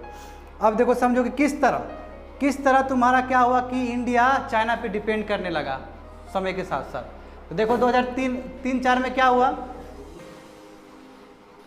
2003-4 में क्या हुआ कि केवल क्या है, $1 बिलियन का ट्रेड डेफिसिट है। समझ रहे हो ना, यानी कि $1 बिलियन क्या कर रहे हैं हम लोग, एक्स्ट्रा दे रहे हैं चाइना को, इतना घाटा में हम लोग। अब देखो क्या हुआ कि इन द नेक्स्ट 5 ईयर्स, 3 और 4 के बाद, 2003 और 4 के बाद 5 साल में हुआ क्या, देखो कि India imports from China increase to $32 billion. अब हाँ, चाइना से कितना आ रहा है, $32 बिलियन जा रहा है, और इंडिया से जा रहा है, और उसके बाद तुम्हारा ट्रेड डेफिसिट हो रहा है $23 बिलियन। देखो जो आ रहा है तो हम भी तो एक्सपोर्ट कर रहे हैं, एक्सपोर्ट कर ले तो न्यूट्रलाइज हो जा रहा है, मगर ट्रेड डेफिसिट अभी भी तो आ रहा है, तो ट्रेड डेफिसिट कितना आया अब, $23 बिलियन। यानी कि सोचो कि $1 बिलियन था 4 साल पहले, 5 साल पहले, और 5 साल के बाद देखते हैं ट्रेड डेफिसिट कितना बढ़ गया, 23 बिलियन। यानी कि याद करो, ये क्या था तुम्हारा, यूपीए का फर्स्ट गवर्नमेंट है, यानी कि यूपीए पे इसलिए मोदी जी लतार लगाते हैं ना कि ज़्यादा सपोर्ट किया था, कांग्रेस वाला सपोर्ट किया था, यही स्टेटमेंट सब है, यही कारण है। क्यों? क्योंकि 2002 तक तो कौन थे, नहीं, अटल बिहारी वाजपेयी, ठीक है। उसके बाद तुम्हारा यूपीए 1 आया, फिर यूपीए 2 आया, उसके बाद मोदी जी आए हैं। यानी कहने का मतलब यूपीए 1 जब गवर्नमेंट आया तो वो हैवीली डिपेंडेंट हो गया चाइना पे, तो इसका देख रहे हो मात्र 5 साल, यानी कि यूपीए 1 फुल है, और थोड़ा सा 2 को टच कर रहा है, उसी में कितना हो गया, $1 बिलियन से डायरेक्ट $23 बिलियन का ट्रेड डिफिसिट चलेगा। अब उसके बाद देखो क्या हुआ 17-18 में, ठीक है, जो कि लेटेस्ट है, 1 साल का बता रहे हैं, उसमें क्या है कि China import increase to 676 billion, और ट्रेड डिफिसिट क्या हुआ, $63 बिलियन। आप देखो कितना तूफान मच गया, ठीक है। मगर ये 2 ईयर में देखोगे, 18, 19, 20, ये 2 ईयर में क्या हुआ कि हम लोग कम डिपेंडेंट कोशिश किए हैं, थोड़ा घटा दिए, और घटा के कितना गया, $49 बिलियन। वही हम बोले थे अराउंड 45, बहुत सारे ऑथर इसको 45 भी कोट करते हैं, समझ गए बात को। वही बोला, however during the 2 years shift has been taken some out towards declining imports, क्या वहाँ से कम आ रहा है, ठीक है, $65 बिलियन वहाँ से आ रहा है, और हम लोग एक्सपोर्ट थोड़ा ज़्यादा बेटर कर पा रहे हैं as compare to previous one, और इससे हमारा ट्रेड डिफिसिट कितना हो गया, $49 बिलियन। समझ में आ रहा है जी। मगर इसका तुम यदि ग्राफ निकालोगे, अब ग्राफ सुनो बाबू, इधर देखो, अब यदि ग्राफ निकालेंगे तो 2003 और 4 में कितना, $1 बिलियन था, और 19-20 में कितना हुआ, $49 बिलियन। डिफरेंस तो है बहुत ज़्यादा, मगर ये 17-18 में और ज़्यादा था। इसका मतलब कितना डिपेंडेंट है हम उस कंट्री पे, समझ गए बात को। तो देखो इसीलिए जो पहला वर्ड था, देखो ये एडिटोरियल में, पहला एडिटोरियल पढ़ोगे तो क्या लिखा गया था वहाँ पे, लिबरलाइजेशन सेंस ग्लोबल कम्पिटिटिवनेस, बोलते सेंस मतलब विदाउट लिबरलाइजेशन हो रहा है हमारे कंट्री में, ठीक है, मगर क्या है कि ग्लोबल कम्पिटिटिवनेस नहीं है। देखो लिबरलाइजेशन मतलब क्या होता है, ट्रेड बैरियर घटाना, ट्रेड बैरियर जितना घटाओगे बाहर से उतना FDI आएगा, है ना, टेक्नोलॉजी आएगा, बहुत तरह का बात आएगा। मगर ऐसा आना भी क्या काम का कि जब कंट्री ग्लोबल स्टैंडर्ड को फॉलो ही नहीं कर सके, डोमेस्टिक उसका प्रोडक्ट ही नहीं बढ़ सके ग्लोबल स्टैंडर्ड पे, तब तो हम तो पूरी तरह से डिपेंड हो गए। ऐसा भी लिबरलाइजेशन कोई काम का नहीं है, ऑथर इसलिए बोल रहा है। अब देखो, fast track trade liberalisation is to take the blame. जो फास्ट ट्रैक लिबरलाइजेशन हुआ यही सबसे बड़ा गुनहगार है, जिसके वजह से इतना ट्रेड डिफिसिट हो रहा है। कैसे, देखो कि India's fast track trade liberalisation, इससे क्या हुआ कि इंपोर्ट ड्यूटीज़ कम हुआ। इंपोर्ट ड्यूटीज़ कम हुआ ना जी, इंपोर्ट ड्यूटीज़ का मतलब क्या है कि रास्ता खुल रहा है। पहले इंपोर्ट ड्यूटीज़ लगाते थे बहुत ज़्यादा, और अब कम लगाने लगे, तो बाहर से बहुत ज़्यादा सामान आएगा। इंपोर्ट ड्यूटीज़ क्या है, ट्रेड बैरियर है। इंपोर्ट ड्यूटी समझते हो, इंपोर्ट ड्यूटी मतलब क्या कि बाहर से सामान आ रहा है, मान लो, हाँ बाहर से आ रहा है, टैक्स लगा दिए, मान लो कि बाहर से आ रहा है, 100 रुपये लगाए और अभी 10 रुपये लगाएंगे, अंतर होगा। अब 10 रुपये लगाएंगे तो यानी कि सामान बहुत ज़्यादा आ पाएगा।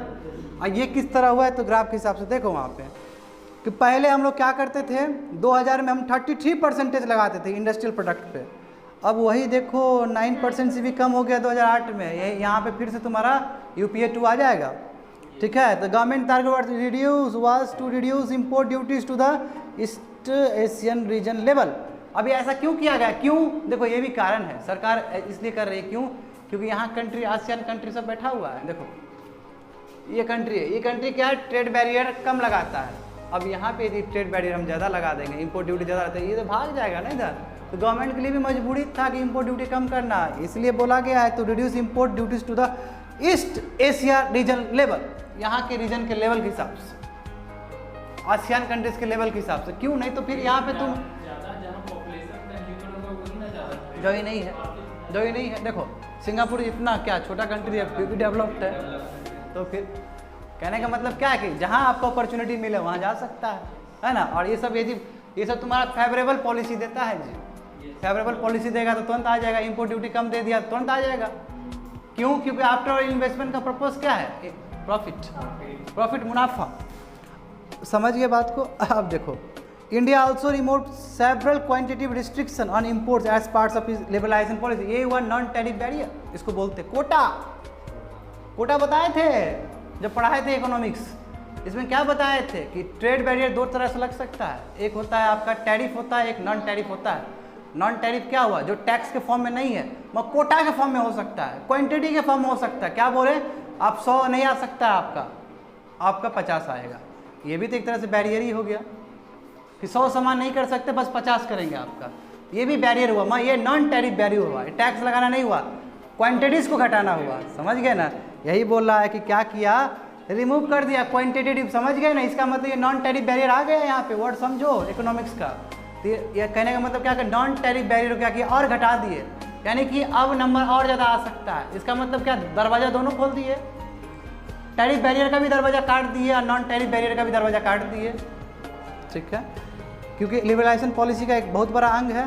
For experience China this proved big opportunity. China को और क्या चाहिए?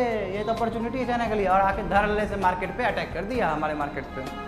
The decision of the government to open up the economy could not benefit the Indian manufacturing ecosystem. It was well prepared to be competitive. क्या हुआ? बाहर का आके पूरा कब्जा कर लिया और हमारा मैन्युफैक्चरिंग सेक्टर आगे नहीं बढ़ पाया। और ये एकदम अनफर्टाइल रिजल्ट दिया है तुमको, कोई प्रोडक्टिव रिजल्ट नहीं है इसका। क्यों? अभी भी जानते हो इंडस्ट्रियल सेक्टर हम लोग का बहुत गंदा है। 17 से लेकर 18% बस कंट्रीब्यूशन है इसका जीडीपी में। समझ रहे हो ना? बस सर्विस ही जो कर रहा है वो कर रहा है जीडीपी में। एग्रीकल्चर भी गर्त में है, जान ही रहे हो। 15% कंट्रीब्यूट करता है, 44% workforce. What does it mean? बस सर्विस ही संभाल के रखा है इंडिया को।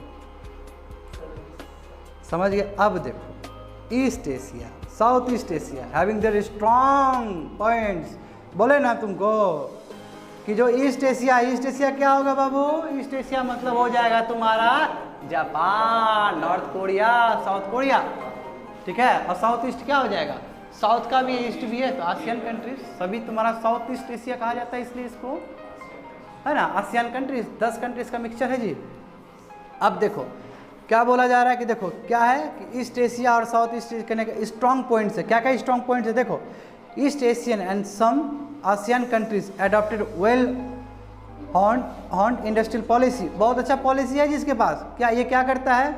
Enable their industries to not only face import competition in increasingly open economy but also become global competitive in the process. क्या बोल रहा है? कितना बढ़िया बात बोला कि चलो ठीक है लिबरलाइजेशन हम करते हैं, अच्छी बात है, मगर साथ साथ हम ग्लोबल कंपटीशन का भी ध्यान देते हैं। हमारे पास आएगा, मान लो लिबरलाइजेशन बाहर से पैसा आया तो हम डोमेस्टिक को नहीं मारेंगे, डोमेस्टिक को भी वृद्धि करेंगे ताकि हमारा जो सामान ग्लोबल कम्पिटिटिवनेस को अचीव करे। मैं इंडिया में मिसिंग है ये चीज़। ठीक है, वियतनाम पता है तुमको? वियतनाम का product one of the best famous है वर्ल्ड का। Can you believe it? यही वियतनाम के ऊपर जो यूएस का हुआ था इतना बड़ा हमला, लास्ट में यूएस को हार के निकलना पड़ा था। याद करो, जहाँ पे जवाहरलाल नेहरू क्या बोले कि यूएस ने गलत काम किया है। समझे ना? डायरेक्ट बोले थे नेहरू जी भी नहीं डरते थे, जान लेना। कंडेम किए थे नेहरू जी कि वियतनाम का जो युद्ध है गलत है। यूएस को धूल चटा दिया गया था वियतनाम में। यूएस पावर बनता था 1947-45 के बाद। बोले ना कि झंडा लेके चल दिया कि सबसे सुपीरियर हम है वर्ल्ड का। अब वियतनाम में उसको वहाँ पे ध्वंस कर दिया गया यूएस को। सोचो एक छोटा सा कंट्री में नहीं चला उसका। सोचो ऐसा सा कंट्री है। अफगानिस्तान देखो, अभी अफगानिस्तान को अभी तक कोई नहीं जीत पाया है। नहीं, इसके पॉलिटिकल गिमिक है ना। देखो यहाँ पे कुछ करेगा तो यहाँ का कंट्री लोग छोड़ देगा उसको। क्या समझ रहे हो? रसिया है ऊपर बैठा है, वो पावरफुल है। देखो इतना आसान नहीं है किसी कंट्री पे जाके वो करना। लोकेशन देख रहे हो कहाँ अलग लोकेशन से। अफगानिस्तान देखो, अफगानिस्तान अभी तक कोई नहीं जीत पाया है। अफगानिस्तान का पुराना हिस्ट्री देख लो, ब्रिटिश हर समय हारा है अफगानिस्तान से। रसिया हारा है, अब यूएस हार गया है। अफगानिस्तान का कोई गुलाम नहीं बना पाया है, जान लेना ये चीज़। समझे? तो आप समझ गए कि क्या not only face import competition, Nepal को बनाया है, कुछ एरिया लिया। तभी तो अभी का जो तुम बताए तो थे यार तुमको, एली पुल एक वाला केस बताए थे कि नहीं बताए थे? जब वार किया है, तो ब्रिटिश वार किया है नेपाल के साथ पहले, क्योंकि नेपाल बहुत बड़ा था। जो जीता वो ब्रिटिश के अंदर चला आया, और जो अभी देखते हो वो तुम्हारा स्टेटस को हो गया कि चलो ठीक है तुम नेपाल ये रख लो। और वही चीज़ हम फॉलो करते हैं अभी, ब्रिटिश इंडिया का ही ग्राफ फॉलो करते हैं अभी। मैं इसी पे तुम्हारा वहाँ पे विरोध चल रहा है, वहीं पे लिपू लेख बता दिए अपना है, पार्लियामेंट में बता चुके हैं, ये जिक्र कर चुके हैं। सो क्वेश्चन पूछो तो याद करो कि कुछ पढ़ाए हैं कि नहीं पढ़ाए हैं, बात समझे। तो क्या industry to not only face import competition, यानी कि केवल इंपोर्ट कंपटीशन को नहीं फेस करेगा, साथ साथ ग्लोबल कंपटीशन में भी अपना हाथ आजमाएगा तुम्हारा ये आसियान कंट्रीज और ईस्ट एशिया। ठीक है, several of the countries join the global value chain system. बताए हैं ग्लोबल वैल्यू चेन सिस्टम कि लैपटॉप कहीं से बन रहा है, उसका चार्जर कहीं और बन रहा है ना, उसका वो कुछ प्रोसेसर कहीं और बन रहा है, और बाद में ऐड होकर चाइना में जा रहा है, बिक रहा है, तो सभी कंट्री को फायदा हो रहा है। इसी को बोलते हैं ग्लोबल वैल्यू चेन सिस्टम, या फिर इसको बोल सकते हैं ग्लोब वेब भी बोल सकते हैं, वही जो वेब चेन बताए थे, है ना। तो ग्लोब वेब भी एक ही टर्म है, ग्लोबल वैल्यू चेन सिस्टम को ही बोलते हैं। और ये जो कंट्री है आसियान कंट्री, बहुत अच्छे से ग्लोबल वैल्यू चेन सिस्टम के अंदर जुड़ा हुआ है, बहुत फायदा है, बहुत फायदा है। मैं इंडिया अभी तक नहीं जुड़ पाया, खाली लिखता है कि इंडिया को जुड़ना चाहिए, अभी तक नहीं जुड़ा है, समझ गए ना। तो इससे क्या हुआ, ग्लोबल कम्पिटेटिवनेस, है ना। आपको एक अपॉर्चुनिटी, एक नेटवर्क मिल गया, तुमको एक नेटवर्क मिल गया कि वर्ल्ड का कंपटीशन से जुड़ने का, in the form of products. तो तुम्हारा प्रोडक्ट्स फेमस हो गया वर्ल्ड में, मगर तुम जोड़ ही नहीं पाया अपना कंट्री। जैसे इंडिया कभी इसके अंदर आया ही नहीं चेन सिस्टम के अंदर, तो इंडिया नहीं होगा। तो बात समझ गए, ये छुटपुटिया कंट्री है आसियान कंट्री, मगर उसके बाद भी कंपटीशन को बहुत बढ़िया से निभा पा रहा है, और इंडिया में ये चीज़ मिसिंग है।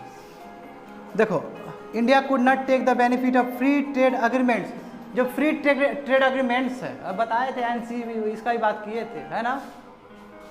RCEP का बात किए थे कभी, रीजनल कोऑपरेशन इकोनॉमिक ऑर्गेनाइजेशन, जहाँ पे इंडिया हट गया था, सब भूल जाते, सब खा गए तुम लोग। जहाँ पे ऑस्ट्रेलिया न्यूजीलैंड एक साथ था, आसियान कंट्री एक साथ था, इंडिया चाइना एक साथ था, साउथ कोरिया और जापान एक साथ था, बताए थे। 16 कंट्री था जी, 10, 12, 14, 16, उसमें इंडिया हट गया। इंडिया क्यों हट गया, वही न्यूजीलैंड से डेयरी प्रोडक्ट सब आ रहा था। तुमको नहीं बताए थे क्या? अच्छा, हम रामानंद जी को बता दिया हमने, छोड़ो, ऐसा डल फेस है इसका, हम समझ गए। करंट अफेयर्स कभी कभी ऊपर नीचे हो जाता है, उसको बताए थे, रामानंद जी को बताए थे। देखो, तो देखो इसमें क्या कि यही समझो कि इंडिया ने बेनिफिट नहीं लिया। ये क्या है, फ्री ट्रेड अग्रीमेंट से, यानी कि क्या है, फ्री ट्रेड अब हम लोग करेंगे, ट्रेड बैरियर के बिना करेंगे, मगर इससे क्या हुआ कि दूसरा कंट्री लोग ज़्यादा फायदा उठा ले इंडिया का फ्री ट्रेड अग्रीमेंट से। ठीक है ना, कि क्या है, कोई ट्रेड बैरियर नहीं लगेगा, हम आपके कंट्री में सामान बेचेंगे, आप भी मेरे कंट्री में आकर सामान बेचिएगा, मगर वो जो सामान दे रहा है वो इंडिया में सस्ता है, तो इंडिया में बहुत चल रहा है, हम जो दे रहे हैं महंगा, वो चल ही नहीं रहा वहाँ पे, समझ रहे हो ना। तो हमको भी फ्री ट्रेड अग्रीमेंट से कोई ज़्यादा फायदा नहीं हुआ है, वही बोलना चाहता है। अब कैसे, तो देखो उसमें कि India's free trade agreements could not do much benefits to India. तो इनफैक्ट क्या हुआ कि जब इंडिया ने फ्री ट्रेड अग्रीमेंट साइन किया आसियान कंट्रीज से, तो इंडिया का ट्रेड डिफिसिट और बढ़ गया। क्या हुआ इसका मतलब, आसियान कंट्रीज और सामान धड़ल्ले से आना शुरू हो गया हमारे पास, समझ रहे हो ना। वही तो बोल रहे कि फायदा नहीं हुआ। मोरेवर देखो और क्या हुआ, several Chinese products have found entry to India through the countries with which India has free trade agreements by violating the rules of origin। क्या है, इससे क्या हुआ कि और ज़्यादा चाइना का सामान आने लगा। क्यों, क्योंकि चाइना के साथ भी हम किए हैं फ्री ट्रेड अग्रीमेंट। तो फ्री ट्रेड अग्रीमेंट का मतलब ही क्या है कि कोई भी ट्रेड बैरियर नहीं है, जो करना है करिए। अब इंडिया का सामान आने लगा, वहाँ का चाइना का सामान इंडिया में आने लगा, तो इसका मतलब क्या है, सस्ता है। अब भूख भूखिया बोल को बात करो दिवाली का, वो क्लासिकल एग्जाम्पल है ना। इंडिया बनाएगा तो 200 रुपये 250 में देगा, और वो तुमको 35 रुपये में दे रहा है, दिवाली का आनंद, है ना। तो मस्ती से लोगे। अब तो दिया हुआ जलाना भी शुरू बंद कर दिया आदमी लोग, बस वही लाइट जला के करता है, हाँ चलो देखो मेरा सबसे अलग है ना, सबसे अलग है, देखो चाइना से लाए हैं सब सामान। देखो दिवाली में हर समय, दिवाली का हर दिवाली देखना चाइना का सामान सब यूज़ करेगा, मगर बॉयकॉट करता है, कुछ बॉयकॉट नहीं होता है, याद है, बस सामान यूज़ कर लेगा।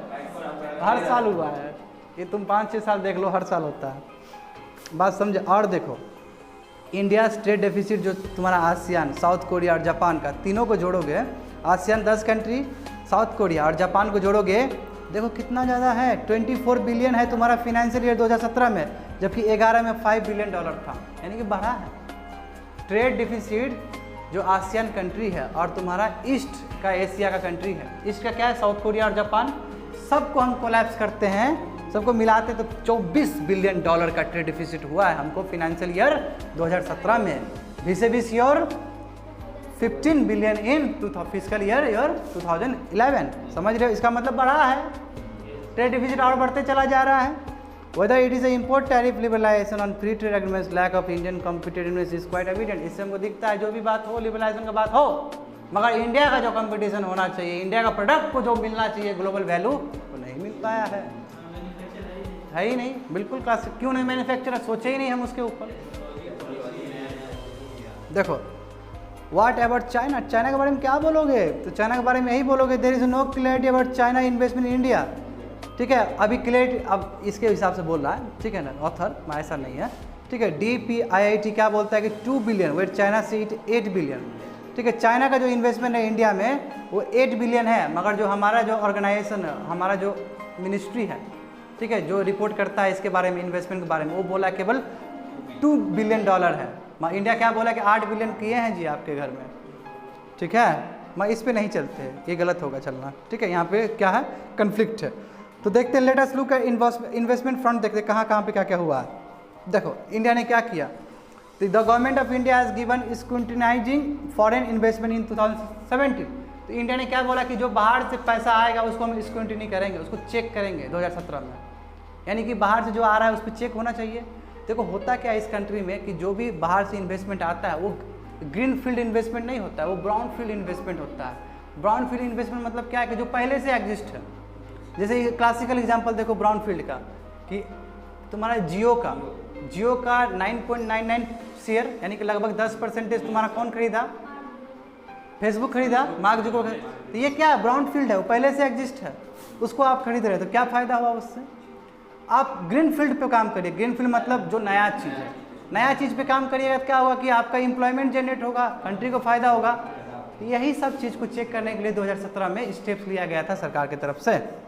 और उसके बाद सरकार ने क्या किया, फॉरेन इन्वेस्टमेंट प्रमोशन बोर्ड को ख़त्म कर दिया। ये बहुत इंपॉर्टेंट बोर्ड था उस समय के हिसाब से, ठीक है, उसको ख़त्म कर दिया।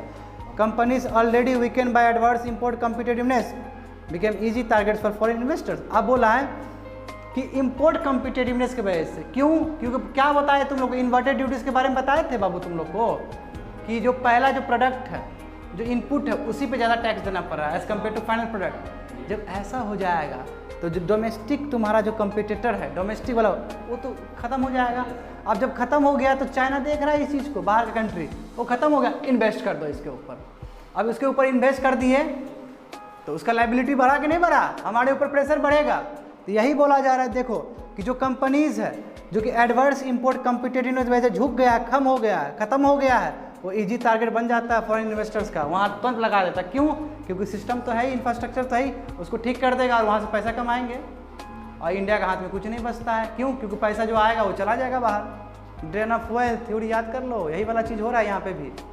Drain of wealth you know, British के टाइम में वही चीज़ हो रहा है यहाँ पे। There are step increase in the take over the Indian industries in the recent years through the FDI। वही बोल रहे हैं ना, इंडियन जो इंडस्ट्रीज है, इंडियन इंडस्ट्रीज है, उसको FDI के थ्रू लिया जा रहा है बाहर से। तो हमारे पास क्या रहेगा। अभी देखो क्लासिकल एग्जांपल जियो का 10% तो ले लिया बाहर का लोग, तो समझ, यानी कंट्रोल तो कर रहा है इंडियन मार्केट में बाहर का लोग FDI के थ्रू, ठीक है ना। तो फाइनल वर्ड क्या है, फाइनल शब्द ये है, whatever way you look at it, किसी भी तरह तुम देखो, ठीक है, global competitiveness at least is some sector is sign of your non for self sufficiency. बोला कि बहुत सारे सेक्टर्स में ये मोस्ट इंपॉर्टेंट है बाबू, ये शब्द है, आज बताए थे, पेव्स द वे फॉर, ये भी शब्द है हिंदू का, ठीक है ना। ये हालांकि बिजनेस लाइन का है, हिंदू में ये भी वर्ड यूज होता है, साइना क्योर नॉन, इसका मतलब बहुत ही इंपॉर्टेंट है सेल्फ सफिशिएंसी के लिए। कहने का मतलब क्या है कि ग्लोबल कम्पिटिटिवनेस बहुत सारे सेक्टर्स में इंपॉर्टेंट है ताकि हम सेल्फ सफिशिएंट हो सके। देखो फार्मास्यूटिकल्स में, फार्मास्यूटिकल में भी याद करो कॉमन, लगभग 45 से अधिक 50% हम लोग API डिपेंड कर रहे हैं चाइना पे। एक API क्या होता है, एक्टिव फार्मास्यूटिकल इंग्रेडिएंट्स। बड़े बड़े बल्क ड्रग्स बनाते हैं, उसके लिए हमको इंग्रेडिएंट चाहिए, छोटे छोटे चीज़ चाहिए जी, बड़ा बड़ा ड्रग्स बनाने के लिए उसका मटेरियल कहाँ से लाते हैं, चाइना से लाते हैं। अल्लाह के बाद 55 आसपास बोल सकते हो, 50 और 60% बाहर से मंगा, चाइना से मंगाते हैं। तो तुम्हारा क्या फार्मास्यूटिकल का तुम जाइंट बनोगे इससे में। हालांकि इंडिया में सबसे सस्ता बनता है मेडिसिन, ये भी जान लेना, India one of the best है फार्मास्यूटिकल प्रोड्यूसर इंडिया, ठीक है ना। और कहाँ कहाँ है इसका सेक्टर, एक महाराष्ट्र में और एक सिक्किम में भी है। सिक्किम में बहुत है, सिप्ला सिक्किम में है, समझो। देखना वहाँ पे रहेगा निसी प्लस लिखा रहेगा, सिप्ला लिखेगा नीचे, सिक्किम से ही आता है। चलो समझ गए बात को, 2 खत्म कर दिए हैं, ठीक है। समझ में आ रहा है सभी चीज़ तुमको, अब समझ में आया ये चीज़, मैं बाद में कवर कर दूंगा तुम्हारा जो भी प्रॉब्लम है, ठीक है ना। मगर अभी 100% फोकस करो। देखो यहाँ पे इंडिया टेक सॉवरेनिटी का बात है, ये टाइम्स ऑफ इंडिया आया है, टाइम्स ऑफ इंडिया से लिया गया है 3 जुलाई, तो देख लो तुरंत चले जाओ। Paper 3 science and technology, awareness in the field of IT, space, computers, robotics, nano technology, biotechnology and issues related to intellectual property rights. 30 number वहाँ से आया है जी, समझना है हम लोग को कि क्या है इसमें, क्या गणित दिया है। देखो अब समझो, देखो बाबू ये बात समझना होगा आप लोग को, क्या तो ये पढ़ाने से पहले हम समझाते हैं आपको। हम तो हमेशा बोलें कि एक कैसे सदी डेटा सदी है, डेटा सदी है, भुगते रहते हैं, ठीक है ना, क्योंकि एडिटोरियल भी आते रहता है ना। अब तुम लोग कम से कम अभी तो पता चल जाना चाहिए कि हम ऐसा क्यों बोल रहे हैं, हम बहुत इंपॉर्टेंट है डेटा, ठीक है ना। और तुम्हारा जो बड़ा बड़ा जाइंट जो टिकटॉक है ना, टिकटॉक में बनाती थी फोटो वो नो, ठीक है क्या कि देखते कि कोई भी बना के टिकटॉक में भेज रहा है, ठीक है। मुझे पसंद नहीं है टिकटॉक, ठीक है। नहीं अब ठीक है, अपना अपना पर्सनल है ना। हाँ बंद हो गया, तो देखो वही हम बोलना चाहते, टिकटॉक बैन हो गया। अब देखो तो देखो जितने भी टेक जाइंट्स हैं इंडिया का है ही नहीं, बताओ। फेसबुक भी इंडिया का नहीं है, गूगल भी इंडिया का नहीं है, अमेजन भी इंडिया का नहीं है, टिकटॉक भी इंडिया का नहीं है, तो इंडिया का है क्या? खाली इंडिया मार्केट है ना। उस वो भी घपलाबाजी है ना, उसमें भी कितना दिक्कत है प्राइवेसी को लेके, तो बात तो किया ही थी उस पर। अब देखो नहीं कुछ नहीं है इंडिया का, ठीक है। इंडिया का जो भी है तो ग्लोबल लेवल पे नहीं है उसका, समझे ना। आप तुम व्हाट्सअप का तुम हाइक निकाल दिए थे शुरू में, याद है? हाइक कहीं नहीं चला, हाइक तो खत्म हो गया।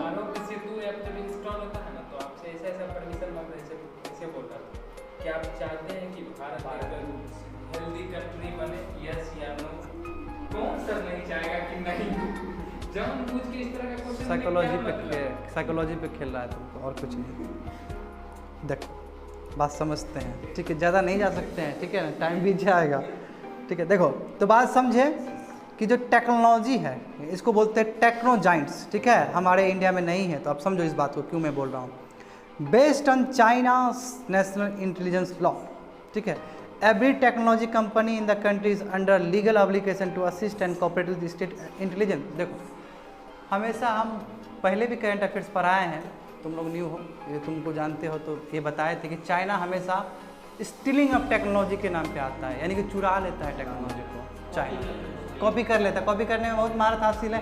तो यहीं पे बोला जा रहा है कि चाइना का नेशनल इंटेलिजेंस लॉ क्या कहता है कि जो भी टेक्नोलॉजी कंपनी जो आएंगे चाइना में, ठीक है, उसको क्या करना पड़ेगा, कॉपरेट करना पड़ेगा स्टेट इंटेलिजेंस से। इसका मतलब कॉपरेट करना मतलब क्या है कि डेटा उटा देना होगा, हर कुछ देना होगा, बुद्धि सिखाना होगा उसको, और बुद्धि सीख के अपना ही बना लेगा वो, ठीक है ना। इसलिए हर समय साइबर सिक्योरिटी अटैक होने का डर रहता है, cyber attack.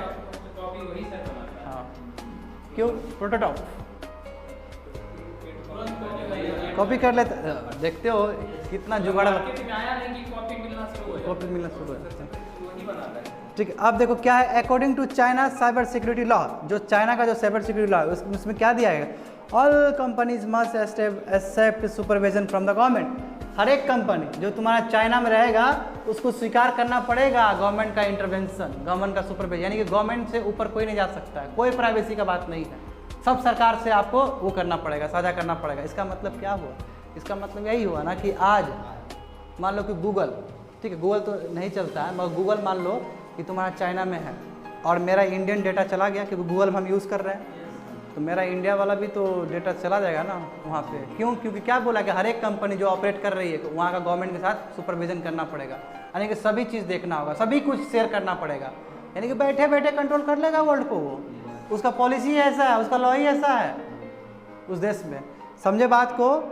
When one looks at TikTok, देखो टिकटॉक पे यदि बात करें हम, it has remove content eight will, particularly message about Square and Tibetan independence as per the guidelines leaked the Guardian's newspaper in 2019। क्या बोल रहा है कि चाइना के अगेंस्ट जो तुम्हारा टिबेट का सेंटीमेंट, हमेशा टिबेट चाहता है कि इंडिपेंडेंट हो, क्योंकि ऑटोनोमस स्टेट था एक समय में, वो उसको कैप्चर करके बना लिया चाइना अपना जगह। अब जो इस तरह का जो रेबेलियन ग्रुप है ना, जो पॉलिटिकल डिसीडेंट ग्रुप है जो चाहता है कि टिबेट अलग कंट्री बने, इस तरह का वॉइस जब सोशल मीडिया पे जाता है, यानी कि टिकटॉक टाइप पे जाता है, तो टिकटॉक को बोलता है वो सब वीडियो डिलीट कर दो, वो डिलीट कर दो, वो ठीक नहीं है, डिलीट नहीं कर दिया तो तुमको हम पीसेंगे। समझ रहे हो ना? वो क्या करेगा, मानना ही पड़ेगा, क्योंकि साइबर सिक्योरिटी लॉ क्या बोलता है कि they has to follow the guidelines of the state. बताओ, सोशल मीडिया में चल रहा है मगर उसको निकाल दिया जा रहा है, फिल्टर कर दिया जा रहा है, तो काहे का टिकटॉक, यही बोला जा रहा है। ठीक है, यही तुम्हारा क्या है, टिबेटन इंडिपेंडेंस तो क्या है, और यही चीज़ तुम्हारा गार्जियन न्यूज़पेपर 2019 में लिखा गया था, इसके बारे में बहुत बवाल मचा था बाबू इसके बाद। ठीक है, China exercise formidable power in the technology companies, it has not allowed global Giants Google Facebook. और क्या कर रहा है कि ये तुम्हारा क्या कि ये तुम्हारा बहुत ज़्यादा अपना पावर यूज़ करता है टेक्नोलॉजिकल कंपनीज से। और गजब बात है, गूगल तो हम एक एग्जाम्पल के तौर पर बता रहे थे तुमको, अपने जगह पे फेसबुक गूगल किसी को आने नहीं देता है, ये अपना ही वर्जन बनाता ही है कि नहीं है, अपना ही वर्जन चलाता है, नहीं आने दिया। अलीबाबा है तो उसके पास है ना, काफ़ी है उसके लिए। देखो प्राइवेसी पॉलिसी अब टिकटॉक, देखो टिकटॉक का देखो इंडिया क्यों बैन किया, ये भी समझ में आ जाएगा तुमको, टिकटॉक क्यों बैन किया गया, देखो यहीं पे आंसर मिलेगा तुमको। देखो क्यों, तो ये इसमें समझो कि क्यों टिकटॉक को बैन करवाया गया, यही कारण है। देखो यहाँ पे लिखा गया जो प्राइवेसी पॉलिसी है, जो तुम्हारा फरवरी तुम्हारा अपडेट हुआ था, इसमें क्या है, allows the company to take large amounts of data of Indians including metadata pertaining to location, mobile, career and browsing history। जो आप यूज़ कर रहे हैं, कहाँ से आप है, सभी चीज़ आ जाएगा आपका। ठीक है, ये प्राइवेसी पॉलिसी अब टिकटॉक है, टिकटॉक के अंदर ये सभी चीज़ है। अब ये क्या करेंगे, it can B share it with the law enforcement authority including in China. क्यों, चाइना में तो यू हैज़ टू शेयर, आपको शेयर करना ही पड़ेगा क्योंकि चाइना का लॉ ही ऐसा है, यानी कि टिकटॉक से इंडियन का डेटा वगैरह शेयर हो रहा है। जब डेटा शेयर हो रहा है तो काहे का प्राइवेसी, काहे का प्राइवेसी, आराम से तुमको बैठ के बाबू कंट्रोल कर सकता है चाइना बैठे बैठे। This is another war if one look at from the perspective of technology. तो ये क्या है, टेक्नोलॉजिकल वार है। टेक्नोलॉजी के हिसाब से देखोगे दृष्टिकोण से ये भी युद्ध हो रहा है, मगर टेक्नोलॉजिकल वार है। जैसे ट्रेड वार हुआ था यूएसए और चाइना का, ये टेक्नोलॉजिकल वार है। Lack of India tech sovereignty is the real concern. क्या बोला कि ये क्यों ऐसा हुआ, क्यों, क्योंकि हम लोग टेक्नोलॉजी में तो कुछ है ही नहीं, बेकार है हम लोग, सॉवरेनिटी है ही नहीं। सॉवरेनिटी समझते हो, अपना इंडिपेंडेंसी, अपना ऑटोनॉमी है ही नहीं हमारे पास। क्यों, अब देखो हमको टिकटॉक हटाने के लिए गूगल से हमको तेल लगाना पड़ा कि आप अपना स्टोर से हटा दीजिएगा, और वो बोलेगा कि ठीक है हम सोचेंगे। व्हाट इज दिस, समझ रहे हो ना, क्या है इसका मतलब। गूगल भी तो हमारा है नहीं, सीईओ है हमारा है, तो क्या वो बात मान लेगा, उसका तो अपना ऑर्गेनाइजेशन है ना। देखो यही टू चैट के लिए हम अमेरिकन ऐप यूज़ करते हैं, व्हाट्सअप है ना। वीडियो कॉल्स के लिए हम जूम यूज़ करते हैं, जो कि आपका क्या अमेरिकन कंपनी है, जो कि चाइनीज़ ओरिजिन अमेरिकन चलाता है। इवन ब्लॉक कर दिए 59 चाइनीज़ ऐप को, फिर भी इंडियन गवर्नमेंट पूरी तरह से डिपेंड है गूगल और एप्पल पे। ठीक है ना, Chrome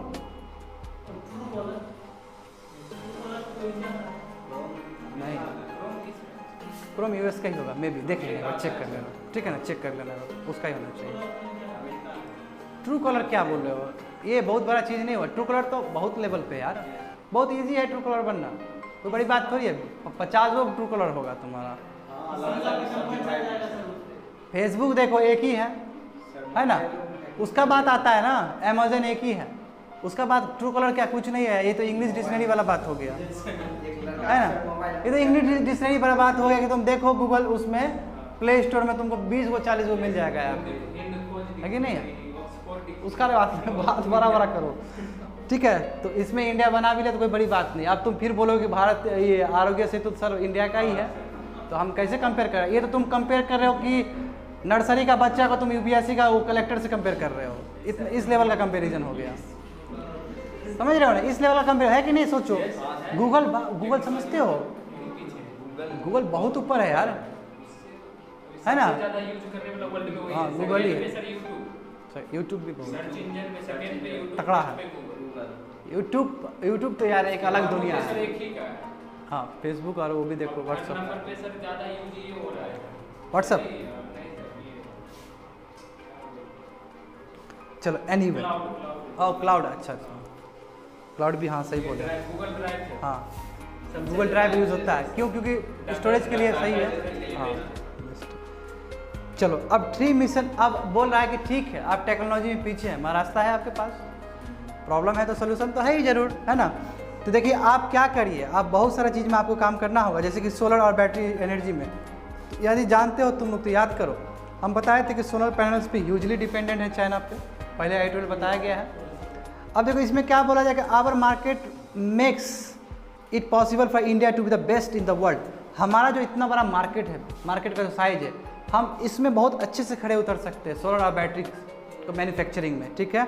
it can be done first by licensing buying leading technology with industrial houses will then use to add क्या है add multiple gigawatts per day per year of capacity. बोला है कि हमारे पास कंड्यूसिव इन्वायरमेंट है इसको बढ़ाने के लिए क्या चीज़ को बढ़ाने के लिए स्टोरेज और बैटरी सिस्टम को बढ़ाने के लिए ठीक है।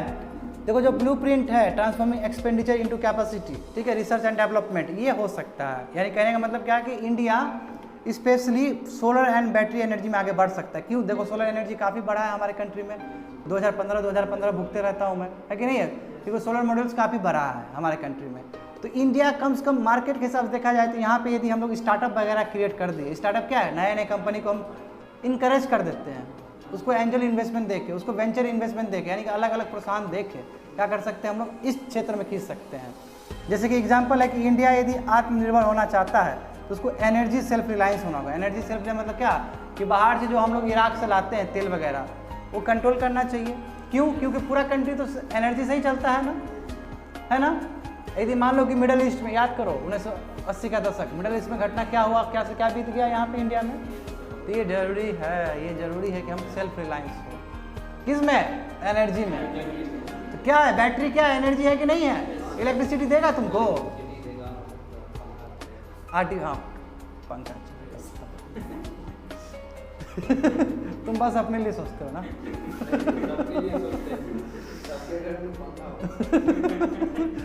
बस तुम इतना ही सोचते हो ना यार उठो इससे पंखा से। देखो आर्टिफिशियल इंटेलिजेंस क्या है। देखो आर्टिफिशियल इंटेलिजेंस मतलब कि ड्राइवरलेस का बताएं इंटरनेट ऑफ थिंग्स बैठे बैठे रियल टाइम में सभी चीज़ मॉनिटर कर रहे हैं हम है ना। इस पे 2018 में क्वेश्चन भी पूछा गया था इंटरनेट ऑफ थिंग्स पे प्रीलिम्स में। तो आर्टिफिशियल इंटेलिजेंस में हमको प्रयास करना चाहिए। क्यों याद करो क्या बताए थे इंडस्ट्री 4.0 बताए इंडस्ट्री 1.0 याद है तुम लोग को 1750 का दशक जहाँ पे क्या कर रहे हैं स्टीम इंजन से यूज़ करके बना रहे हैं। इंडस्ट्री 2.0 जहाँ पे मास लाइन प्रोडक्शन कर रहे हैं। इंडस्ट्री 3.0 क्या है 2000 के आसपास का ये क्या है आईटी सेक्टर ग्रोथ करना कंप्यूटर ग्रोथ करना क्या है इंडस्ट्री 3.0 का है। इंडस्ट्री 4.0 5G समझे ना wireless internet of things artificial intelligence यही तो कैरेक्टर है इंडस्ट्री 4.0 का। तो यही बोला कि इस चीज़ में आप काम कर सकते हैं बहुत अच्छा होगा। देखो one of the inventors of artificial intelligence Turing award winner Raj Reddy says AI is to bring the parity to all 7 billions of अस।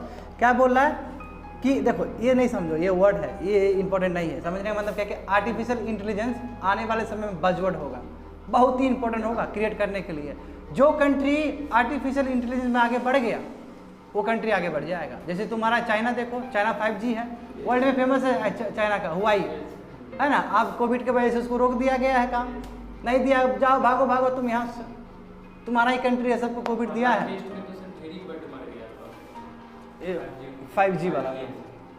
तो इसका मतलब क्या हुआई है कि नहीं है 5G में जो बेटर होगा वो कंट्री को जीतेगा। यानी कि आप टेक्नोलॉजी वाला एरर है एग्रीकल्चर में आप उगाते रहिएगा बैठे रहिए वहाँ पे आप टेक्नोलॉजी में यदि ग्रोथ नहीं करिएगा तो कंट्री बहुत पीछे चला जाएगा समझ रहे हो। और उस हिसाब से इंडस्ट्री 4.0 के कदम से कदम चलना पड़ेगा तुमको क्योंकि ज़माना वही है ज़माने के साथ नहीं चलोगे तो क्या हो जाओगे पीछे हो जाओगे तो फिर आगे आने का कोई चांस ही नहीं है।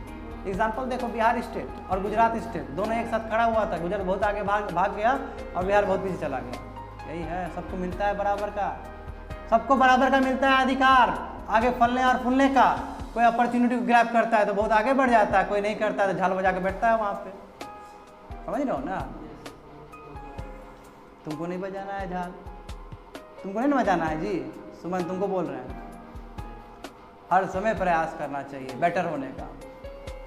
समझ रहे हो ना? बेटर होने का, कल जो थे उससे बेटर आज बनो, तब तुम अपना लाइफ में कुछ किए हो।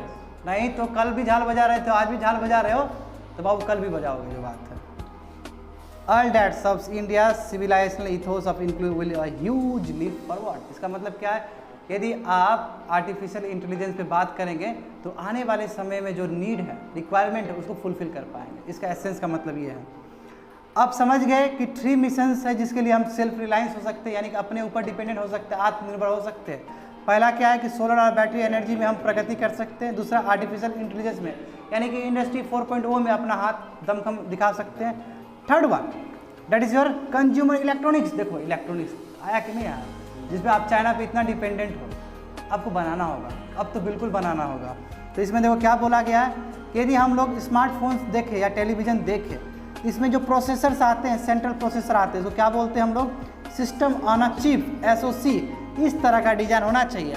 क्या बोला, इंडिया है some of the finest SoC designer in the world. India का वन ऑफ द बेस्ट है जो टेलीविज़न पे, लैपटॉप पे जो इस तरह का चिप बनता है, इंडिया में बहुत अच्छा बनता है। काहे नहीं आप इसको बढ़ा देते हैं, इसको बढ़ाइएगा तो वर्ल्ड लेवल पे आपका काम हो सकता है।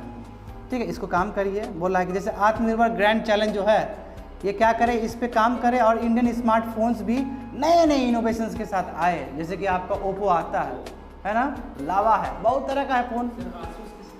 आसूस, हाँ आसूस बहुत अच्छा, शायद US का होगा, मे भी जापान का होगा, देख लेना एक बार, चेक करना। साउथ कोरिया का होगा, मे भी साउथ कोरिया और जापान का होगा, एक बार देख लेना। ठीक है, हाँ गुड क्वेश्चन। आसूस एक समय बहुत चला था, अभी तो शायद कम है। मेरा दोस्त लोग भी दिखा रहा था हमको, देखो आसूस का ये बात है तुम्हारा कब का, 2013-14 का बात है। हाँ लैपटॉप ठीक है, मतलब कम प्राइस में अच्छा फीचर देता है। सही बोला। देखो इसका मतलब क्या हुआ कि 2 years के अंदर it is expected to yield 2-3 winners who can yielded to the Indian electronics companies to build globally quality Indian smartphones for market in India and abroad। यानी कि आने वाले समय में जो समय हम लोग के पास बचा हुआ, उसमें हम लोग को इलेक्ट्रॉनिक्स कंप्यूटर्स में, ठीक है, इसमें धड़ल्ले से काम करना चाहिए, मैन्युफैक्चर करना चाहिए, तब जाके हम कह सकते हैं कि टेक सॉवरेनिटी की तरफ मूव करेंगे। नहीं तो अभी का जो स्थिति है उस हिसाब से दूर दूर तक हम लोग नहीं है टेक सॉवरेनिटी में। सॉवरेनिटी मतलब ऑटोनॉमी, यानी कि टेक्नोलॉजी खुद का है, खुद का टेक्नोलॉजी रहेगा तो बहुत फायदा है ना जी, है ना। GPS कहाँ का, US का है, जानते हो इस बात को। इसके लिए हम लोग नैविक लेके आए थे, बात हुआ था नैविक क्या है, अपना ही हम लोग का GPS सिस्टम होगा। ठीक है, अभी हम किसका यूज़ करते हैं, US का यूज़ करते हैं, यानी कि US के पास सभी इन्फॉर्मेशन है हम लोग का, कभी भी कुछ भी कर सकता है। यदि दिमाग घूम गया तो कुछ भी कर सकता है, वो बैठे बैठे तुमको मरवा सकता है। क्यों, डेटा पूरा है उसके पास, मोबाइल यूज़ कर रहे हो, मोबाइल से ट्रैक हो जाएगा आराम से, तुम लोग समझे, प्राइवेसी कंसर्न होगा। लास्ट समझो, देखो बहुत बढ़िया है ये भी, इंडियन रेलवे। अब इसमें कोई दिक्कत तो नहीं हुआ होगा तुमको नीतीश? हर बार तुम हमको याद दिलाएगा नहीं कि फर्स्ट वाला में दिक्कत था। देखो इंडियन रेलवेज, ठीक है, इंडियन रेलवेज को ओपन किया गया प्राइवेट प्लेयर्स के लिए, ठीक है, प्राइवेटाइजेशन बात किए थे। ये तुम्हारा 5 जुलाई हिंदू का है, देख लो फटाफट। GS paper 3 economic development, infrastructure, energy, ports, roads, airports, railways etcetera, फटाफट देख लो, वहाँ पे जिक्र होगा इसका। और ये साथ साथ प्राइवेटाइजेशन के अंदर भी आ सकता है, ये पेपर 3 का ऊपर वाला पार्ट में भी आ सकता है, LPG वाला जो है उसमें भी आ सकता है। GS पेपर 3 देखो, उसमें देखो 8-9 नंबर के आसपास देखो, है ना। और ये थोड़ा हमको दिखाओ, ये तुम्हारा टॉपिक, सेम टॉपिक इसमें भी फॉल कर सकता है, तो ये टॉपिक तुम्हारा फॉल करेगा इसके अंदर। ये टॉपिक देखो, ये देखो, ये 8 नंबर में भी आ सकता है ये टॉपिक, देखो 8 और 9 नंबर दोनों में आ सकता है ये टॉपिक, देख लो जरा, 8-9 नंबर दोनों के अंदर आए। लिबरलाइजेशन का बात है ना वहाँ पे, बिल्कुल प्राइवेटाइजेशन है तो लिबरलाइजेशन का कहीं ना कहीं कॉन्सेप्ट आ ही जाएगा, ठीक है। Should I go further? चलो देखो, a brief about Indian railway. Indian railways के बारे में जान लो, है ना। इंडियन रेलवे जानते हो किसका, ब्रिटिश का विरासत है ना। इसके ऊपर कौन काम किए थे, किसी को याद है हिस्ट्री? यहाँ पे सबसे ज़्यादा कौन काम किए थे इंडियन रेलवेज के ऊपर? ब्रिटिश वाले कोई थे? लॉर्ड डलहौजी सुने हो कभी नाम? डलहौजी के समय रेलवे का डलहौजी सुने हो? पहले ये बताओ हमको। 1846 से लेके 1856 तक रहे थे। उसके बाद कौन आए थे? लॉर्ड कैनिंग, है ना। तो ये जो कालखंड था 1844 से लेके तुम्हारा 56 का, ठीक है, इसमें बहुत सारा प्रगति हुआ था। मुंबई टू थाने जानते हो ना, पहला जो चला था डलहौजी साहब ही थे चलाने वाले, ठीक है ना। तो यानी कि स्टार्टिंग हमको विरासत में मिला है, मगर विरासत में जो मिला है हमने तो कुछ सजाया नहीं, उसी को धड़ल्ले से छोड़ दिया, ठीक है ना। कुछ काम हुआ नहीं। देखो अब दिक्कत क्या है इस कंट्री में? दिक्कत ये है कि बाबू कि तुम लोग यदि 98.5 रुपीज़ खर्च करते हो किसमें? रेलवे में, ठीक है। 98.5 खर्च करते हो तो तुमको कमाई होता है 100 रुपीज़, यानी कि 100 रुपया पे 90, यानी कि तुमको 1.5 रुपया बस बच रहा है। इतना लगाने के बाद तुमको 1.5, यानी कि तुम घाटा में चल रहे हो, है कि नहीं है? इतना मेहनत करने के बाद तुमको केवल कितना मिलता है? 1.5, 1.5 रुपया, ठीक है। ये इसको बोलते हैं ऑपरेटिंग रेशियो, ठीक है। ऑपरेटिंग रेशियो कितना लगा रहे तो आपको कितना मिल रहा है। ये मैं थोड़ा सा मैं बता दिया तुमको रेलवे का बैकड्रॉप्स, मतलब लिमिटेशंस। अब लिमिटेशन क्या है कि बाहर के कंट्री के हिसाब से हमारा रेलवे तो डेवलप हुआ ही नहीं है। ट्रैक कुछ से कुछ है, वाईफाई नहीं है। बाहर जाओ आराम से रेलवे के अंदर वाईफाई, यहाँ तो प्लेटफॉर्म में लगा दिया, उसी में तुम्हारा पॉलिटिकल गेमिंग हो जाता है। लगा तो दिए थे, काहे ना हमको वोट दिए, हाँ। तो फिर और खाना आएगा पूछने कभी रेलवे गए हो, चढ़े हो ना सर मैडम देखो तो मैडम क्या चाहिए? पनीर चाहिए, ये वो पूछ लेगा, ठीक है। अब तुम लोग के मुंह में थूक आ जाएगा कि बहुत बढ़िया मिलने वाला है पनीर। जब आएगा लेके बाबू खुन्नस बढ़ेगा देख के, ये क्या दे रहा है? पनीर सबसे गंदा, चावल कुछ नहीं। और ले बोलेगा कितना? सर 100 रुपया हुआ है। चाय जो बनाता है कि नहीं है? खाई हो, अभी देखी हो, ऐसा ही होता है। सर रात का भोजन करके आएगा, है ना। चढ़े हो ना जी रेलवे में, सफ़र तो किए होगे, स्लीपर क्लास या थर्ड AC में तो किए होगे आराम से। हम भी किए हैं यार, है ना। ये तो जर्नी है, हर कोई करता है। हम भी स्लीपर में गए, थर्ड AC में गए हैं, हर जाना भी चाहिए। सीखो, अलग अलग जगह पे अलग अलग चीज़ मिलेगा तुमको। हाँ मत जनरल मत जाओ यार, हालत ख़राब हो जाता है। जनरल में तुम घुस गया, तुम अलग दुनिया में चला जाएगा वहाँ पे आदमी लोग हम रास्ते में उतर गए, बोले नहीं हम 5 दिन में जाएंगे, लेकिन हम यहीं रहेंगे, हम जाएंगे। हालत ख़राब हो जाएगा सर एक बार घुसे ना, मुंह ऐसे नहीं कर पाना दुनिया वेरी डिफिकल्ट है, हालत ख़राब हो जाएगा। पूरा वो सब बढ़ जाता है। अरे तू खोलने नहीं देगा वहाँ पे तुम्हारा टॉयलेट, क्योंकि वहाँ पे पूरी तरह से बंद है, पैक। सर सोया रहता है वहाँ पे सर। इसका मतलब क्या है? इसका मतलब क्या हुआ ये भी बात बताएगा थोड़ी देर में। यहाँ पे लिखा गया है रसिया का पॉपुलेशन है उतना डेली ट्रेन में सफर होता है सर देखो पर डे सर सबसे बड़ा नेटवर्क है इंडियन रेलवे का नेटवर्क, जानते ही। वर्ल्ड में तो 4th पे है, 4th 5th होगा आसपास, ठीक है। सबसे बड़ा तो सर इसका होगा रसिया है। देख लेना एक बार यार हमको।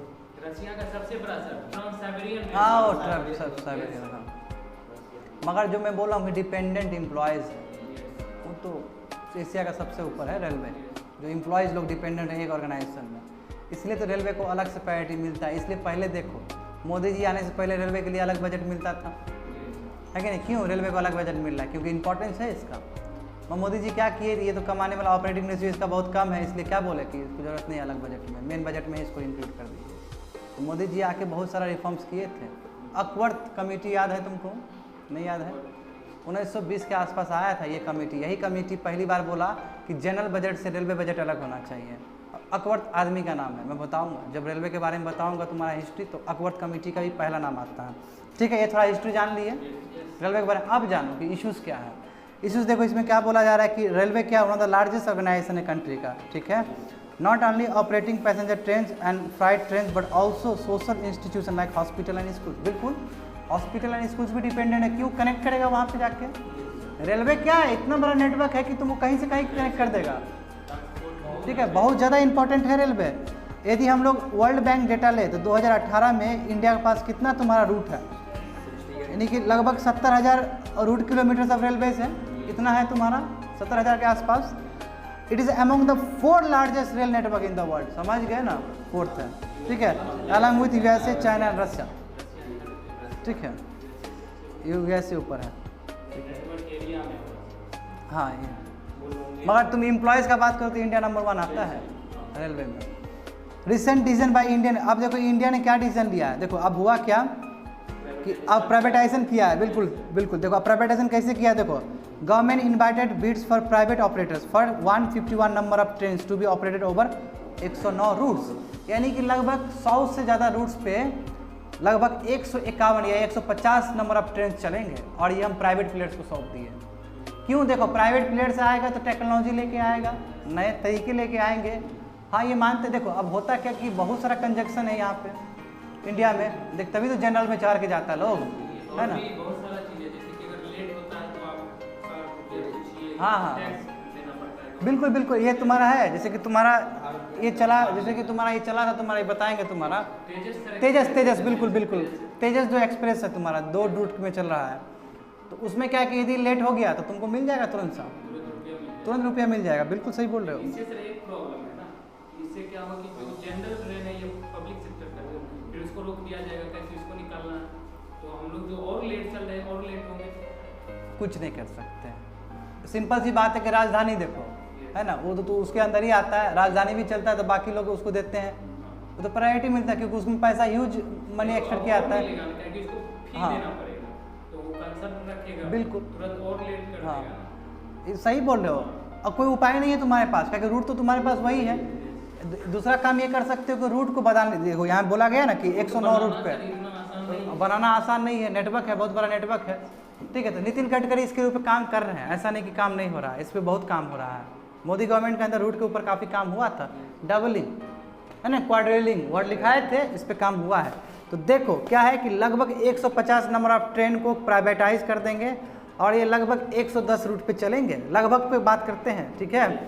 This is just less than 5% of the क्या है 2800 male and express train operated by Indian railway, यानी कि 5% है। इंडियन रेलवे जितना भी कर रहा है ना उसका 5% हम क्या करें, प्राइवेटाइज कर रहे हैं। चेक करना चाहते हैं कि क्या रिजल्ट होगा इसका, समझे ना।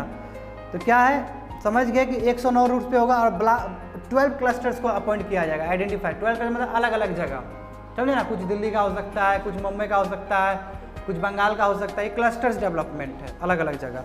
अब देखो is any private entity running the trains, तो देखो तुम्हारा जो IRCT सुनते हो ना, ठीक है, ऐप भी है, मगर ये पूरी तरह से ये तुम्हारा पब्लिक सेक्टर अंडरटेकिंग्स है, मगर इसमें प्राइवेट भी है और 51% किसका है, गवर्नमेंट का शेयर है, इसलिए पब्लिक सेक्टर अंडरटेकिंग में इसमें प्राइवेट भी है। बताए थे तुम लोग को कि प्राइवेट सेक्टर और पब्लिक सेक्टर में अंतर क्या होता है। पब्लिक सेक्टर क्या है कि एक 51% यदि शेयर गवर्नमेंट का हो, that is termed as PSU, और प्राइवेट सेक्टर क्या हुआ कि जिसमें 51% प्राइवेट का है, तो उसका इसका मतलब क्या होगा, इसको मैनेजमेंट का कंट्रोल हो जाएगा।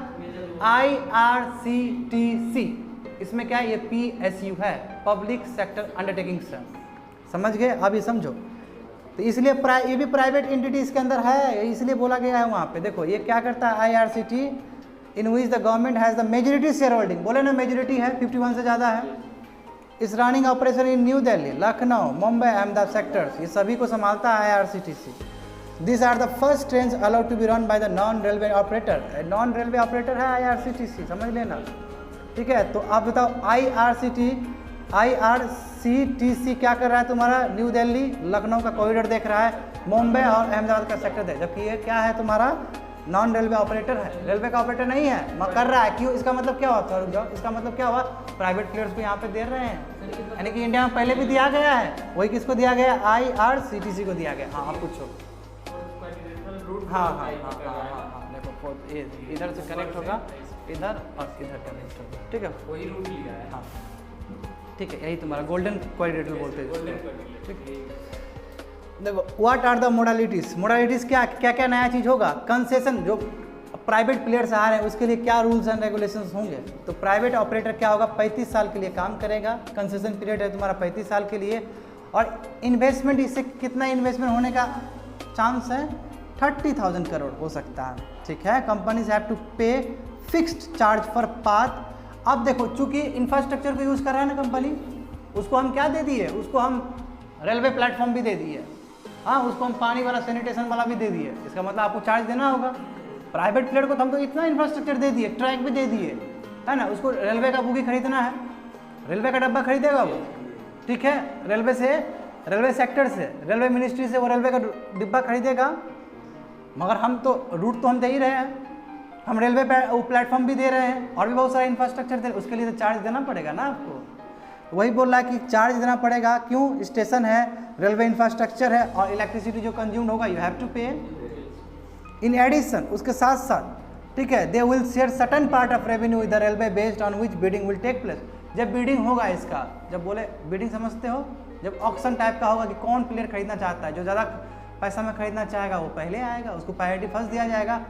तो इस तरह का प्रोसेस होगा जिसमें रेवेन्यू क्या करेंगे, अपना जो कमाई होगा वो रेलवे के साथ साझा करेंगे। क्यों, क्योंकि रेलवे भी मुनाफा चाहेगा ना जी, बिना मुनाफा का कौन इन्वेस्ट करना चाहता है, कौन प्राइवेटाइज करना चाहता है कि नहीं है। अब बताओ, what was the background for the government to take his decision. ऐसा डिसीजन जहाँ पे प्राइवेटाइजेशन कर रहे हैं, जबकि इंडिया में क्या है कि पूरी तरह से डिपेंडेंट, जो डाउन टोडन पीपल है, गरीब आदमी पूरी तरह से डिपेंड है। हर समय एग्जाम्पल दिए तुमको, जनरल में आदमी 150 में दिल्ली पहुँच जाता है, कोई को देता भी नहीं है, अल्लाह टक के चला जाएगा वो, है ना, है कि नहीं, ऐसे बहुत सारे लोग हैं, ठीक है। तो ठीक है, अच्छी बात है ना। इसका मतलब क्या हुआ, इसका मतलब ये बहुत सारे लोग डिपेंडेंट है तुम्हारी तरह, ये गलत बात नहीं है।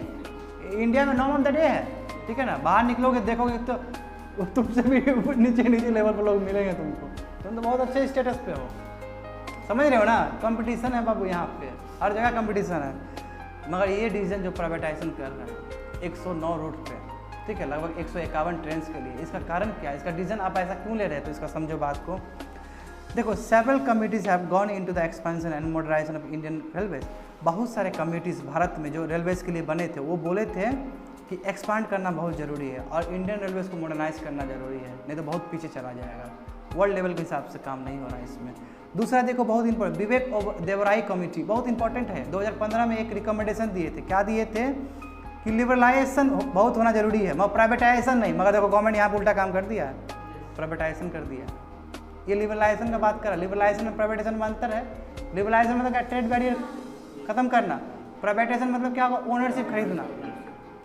तो इसमें विवेक देवराई कमेटी बोलते थे कि लिबरलाइजेशन करना चाहिए, प्राइवेटाइजेशन नहीं करना। प्राइवेटाइजेशन क्यों नहीं करना चाहिए इसमें बोल रहे हैं, क्योंकि प्राइवेटाइजेशन करोगे तो क्या है कि प्राइवेट कंपनी बहुत पैसा लगा के इंफ्रास्ट्रक्चर बनाएगी, तो गरीब तो नहीं ट्रैवल कर सकता उसमें, अमीर आदमी ट्रैवल करेगा, समझ रहे हो। जो चार्ज करेगा हम लोग को देना ही पड़ेगा तुमको। हम लोग धरना पे भी आंदोलन भी नहीं कर सकते क्योंकि प्राइवेट है, और फिर सरकार हम लोग के अगेंस्ट में। बिल्कुल बिल्कुल, प्राइवेट के अगेंस्ट तुम नहीं बोल सकते कि मेरा हनन कर दिया फंडामेंटल राइट्स, उसके अगेंस्ट तुमको अधिकार नहीं है, ठीक है ना। वही एग्जैक्टली वही बोलना है। In order to allow entry of new operators to encourage growth and improve service, यानी कि लिबरलाइजेशन करिए, ठीक है, और आप प्राइवेटाइजेशन को उतना आप बढ़ावा मत दीजिए। It is also set a regulatory mechanism is prerequisite to promote healthy competition and protect the interest of all stakeholder. बोला एक रेगुलेटरी मैकेनिज्म लेके आइए, मतलब देख रेख करने वाला एक बड़ा मैकेनिज्म बनाइए, ठीक है ना, ताकि वो एक कंपटीशन को देख सके और जो भी स्टेक होल्डर्स है इसके अंदर, जो पार्टिसिपेट करेंगे रेलवे के लिए अच्छा सोचेंगे, सभी का प्रोटेक्ट हो सके, सभी के इंटरेस्ट को प्रोटेक्शन किया जा सके। इस तरह का सुझाव 2020 से पहले आया है और उसी सुझाव को देखते हुए जो सही लगा सरकार को, सरकार ने फैसला लिया है क्या, प्राइवेटाइजेशन का, लिबरलाइजेशन का नहीं, प्राइवेटाइजेशन का। किस तरह करेगा, टैक्स फ्री क्या चीज़ पे करेगा? देखो, लिबरलाइजेशन और प्राइवेट, लिबरलाइजेशन मतलब होता है ट्रेड बैरियर खत्म कर देना, इसी से तुम्हारा फ्री ट्रेड एग्रीमेंट्स हुआ था, है ना। प्राइवेटाइजेशन मतलब होता है कि मान लो कि पहले सरकार का शेयर उसमें ज़्यादा है, वो शेयर खरीद लिए, यही हो रहा है रेलवे में, ज़्यादा है, बिडिंग होगा, खरीद लेंगे हम, खरीद लेंगे तो क्या होगा कि रेलवे का डब्बा मेरा हो गया। अब पटरी जो यूज़ कर रहे हैं, रेलवे प्लेटफॉर्म यूज़ कर रहे हैं, उसका भी चार्ज दे रहे हैं, यानी कि पूरी तरह से हम प्राइवेट प्लेयर चला रहा है उसको। जब प्राइवेट प्लेयर चला रहा है तो हो सकता है कि आने वाले समय में तुम्हारा जनरल का जो दाम है ये थर्ड AC के बराबर हो जाए, कुछ भी हो सकता है। क्यों, क्योंकि बोलेगा कि हम तुमको अच्छा फैसिलिटी दे रहे हैं, अच्छा टॉयलेट दे रहे हैं, अच्छा हाइजीन दे रहे हैं तुमको, अच्छा खाना दे रहे हैं, यू हैव टू पे। अच्छा जब मिलेगा तुमको पे तो करना पड़ेगा, बिना पे का तो नहीं मानने वाला। क्यों, प्राइवेट प्लेयर्स का मोटिव क्या है, अर्न प्रॉफिट। यहाँ पे सोशलिस्ट प्रिंसिपल नहीं है प्राइवेट प्लेयर्स का, कैपिटलिस्ट पॉलिसी है, ये ध्यान में रखना होगा। Several wait listed passenger are being dropped at present. आप बताए कि स्थिति देखो बाबू, जनरल में चढ़ते हो ना, क्यों? क्योंकि तुम वेट लिस्ट में हो, वेटिंग लिस्ट में आ जाता है तुम्हारा नाम, क्या करोगे? चढ़ के चले जाओगे। अभी इंडिया में कितने लोग जो तुम्हारा वेटिंग लिस्ट में वो ड्रॉप हो जाते हैं, क्यों? पता चलता है कि ड्रॉप हो गया, बढ़ गया है। यही बोला है कि बहुत सारे वेटिंग लिस्ट पैसेंजर वाले लोग ड्रॉप हो जाते हैं। एग्जाम्पल एक दिया गया है कि from the passenger perspective there is a need for more train service particularly between big cities. Passenger point of view से हाँ ज़रूरी है कि बड़े बड़े रेल नेटवर्क आए, प्राइवेटाइजेशन आए, ताकि वो जो तुम्हारा जो ड्रॉप हो जा रहे पैसेंजर वो ड्रॉप ना हो, मिल जाए। क्यों? बिग सिटीज़ में देखते हो कितना क्रश होता है। महाराष्ट्र याद करो तुम, बुरा हाल है कि नहीं है? मुंबई में बुरा हाल है यार। ट्रेन के लिए तुमको एक 3rd वर्ल्ड वॉर पास करके जाना होगा तुमको, ठीक है? तीसरा विश्व युद्ध देखते जाओगे तुम, छिपा जाओ, मर जाओगे तुम वहीं पे। ये वाला स्थिति होता है। कभी मूवी देखने के लिए कभी टिकट काटने गए हो भीड़ में? ऐसा कहीं प्रचंड भीड़ में कभी गए हो? या भोला बाबा को जल चढ़ाने के लिए गए हो बाबा धाम? यही हाल होगा तुम्हारा, ठीक है? होता है भीड़, वही भीड़ हो जाएगा, ठीक है ना? अब तुम लोग जानते हो तो ट्रेन में कितना मूर्ख लोग चढ़ते हैं। देखो हम लोग का इंडियन लोग पेशेंस नहीं है, ये तो मानते हो ना इस बात को? बहुत बार देखे हैं सर, पूरा माथा फोड़ी। अरे हद हो जाता है यार, हद हो जाता है। दम काट रहा है। हाँ मैं बताऊंगा थोड़ी देर में, रुको क्लास खत्म कर लेते हैं। रुको रुको रुको, एक फ्लो में चलने दो, फिर बात करेंगे इसके ऊपर खत्म करके। देखो द रेलवे बोर्ड से 5 crore intending passenger could not be accommodated in 2019-20 for the want of capacity. क्या बोल रहा है रेलवे कि 5 करोड़ पैसेंजर जो चढ़ना चाहते थे वो अकोमोडेशन नहीं हो पाए 19-20 में। 5 करोड़ आदमी ड्रॉप्ड हो गए। सोचो, वेटिंग लिस्ट में चला गया और 1 साल का बात था। सोचो, अभी तुम बोल रहा था ना बड़ा बड़ा बात कर रहा था कब से। The travel time was 13.3% in excess of supply during the summer and festival. Summer देखते हो ना, ये फेस्टिवल के टाइम में कितना भीड़ हो जाता है, सब बुकिंग हो जाएगा तुरंत, है ना? दिवाली है, छठ पूजा के टाइम में तो पूरा तुम्हारा बिहार पैक्ड है ना? यही बोल रहा है कि तुम्हारा इतना ज़्यादा डिमांड बढ़ने लगता है, ट्रैवल डिमांड, ठीक है? 13% अधिक हो जाता है नॉर्मल टाइम से। Without an expansion and with the growth of the road travel the share of railway would steadily decline in the coming year. बोला है जब तक हम रोड ट्रैवल को भी नहीं बढ़ाएगा तब तक कंपनसेट नहीं हो पाएगा। यदि मान लो कि जो दिवाली के टाइम में घर जाना चाहता है, कम से कम रोड से भी तो जाए, बस अवेलेबल हो उसके लिए, तो ज़रूरी है कि रेलवे तो बने ही, साथ साथ दूसरा इंफ्रास्ट्रक्चर भी तैयार हो। जैसे एसी बस हो गया रोड के लिए, बेगूसराय से दिल्ली का होना चाहिए, दिल्ली से मुजफ्फरपुर का होना चाहिए, दिल्ली से छपरा का होना चाहिए, है ना? ताकि हर एक डिस्ट्रिक्ट में कवर हो सके। अब आप पूरा हैवीली डिपेंडेंट रहोगे आप इस रेलवे पे, तो रेलवे तो पहले से बर्डन है। तो यही बोला कि आपको दूसरा मार्ग भी देखना होगा, ठीक है? Shift to the other modes to transport is the real, मगर क्या है, कॉज ऑफ कंसर्न है। मगर आप दूसरे मोड पे जाते हैं तो ये भी एक प्रॉब्लम है। क्या क्या प्रॉब्लम है समझो। इकोनॉमिक सर्वे जो है तो टाइम टू टाइम निकलता है, हर एक साल इकोनॉमिक सर्वे निकलता है कि नहीं निकलता? जानते हो, जैसे बजट निकलता है, ठीक है, उस हिसाब से हमारा इकोनॉमिक सर्वे भी निकलता है। तो इकोनॉमिक सर्वे क्या कह रहा है? From time to time and erstwhile planning commission have taken note of the steady shift to the other modes of travel for both passenger and freight which is affecting economic growth। अब बोल रहा है कि economic survey में हर समय बताया गया कि किस तरह दूसरे इंफ्रास्ट्रक्चर भी क्रिएट हो रहे हैं और रेलवे का बर्डन शिफ्ट हो रहा है। मगर एक चीज़ का दिक्कत है, एक चीज़ का ये दिक्कत है कि देखो नीचे तुमको बताया जाएगा कि मान लो कि रेलवे पे यदि 1 रुपया खर्च करते हैं, 1 रुपया पुश करते हैं, तो ये 1 रुपया पता है 2.5 रुपया दूसरे सेक्टर को कंट्रीब्यूट करता है। इसका मतलब क्या हुआ कि रेलवे क्या लिंकेज है, फॉरवर्ड लिंकेज है, रेलवे से दूसरा सेक्टर तुरंत लिंक हो जाता है। सिंपल मंडी देखो, मंडी है, रेलवे है, इतना बड़ा फ्लाइट है, फ्लाइट मतलब क्या है, सामान लेके आ रहा है, मालगाड़ी है ना? तो मालगाड़ी में हम 1 रुपया लगाए तो वो जाके तो हमको 2.5 रुपया कंट्रीब्यूट कर दिया मार्केट में जाके, क्योंकि मंडी पे जाके छोड़ रहा है, मंडी पे ही बिक रहा है वो सभी सामान।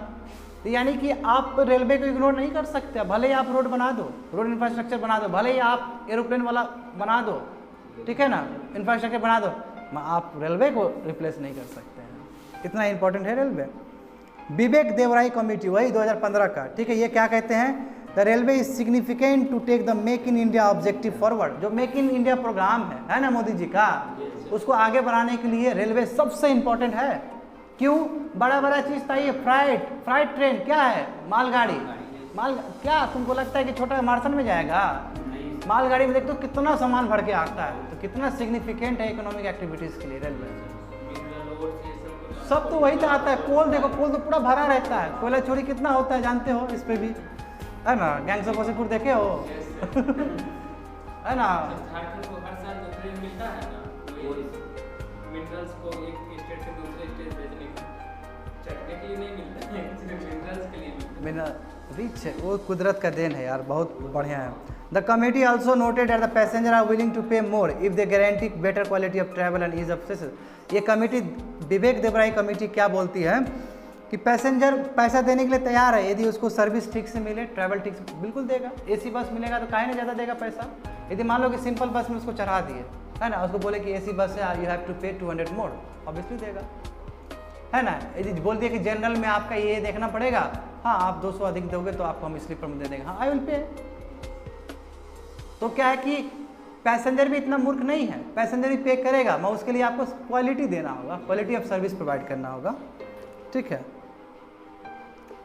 अब क्या कि what are the problem face by Indian railways in general.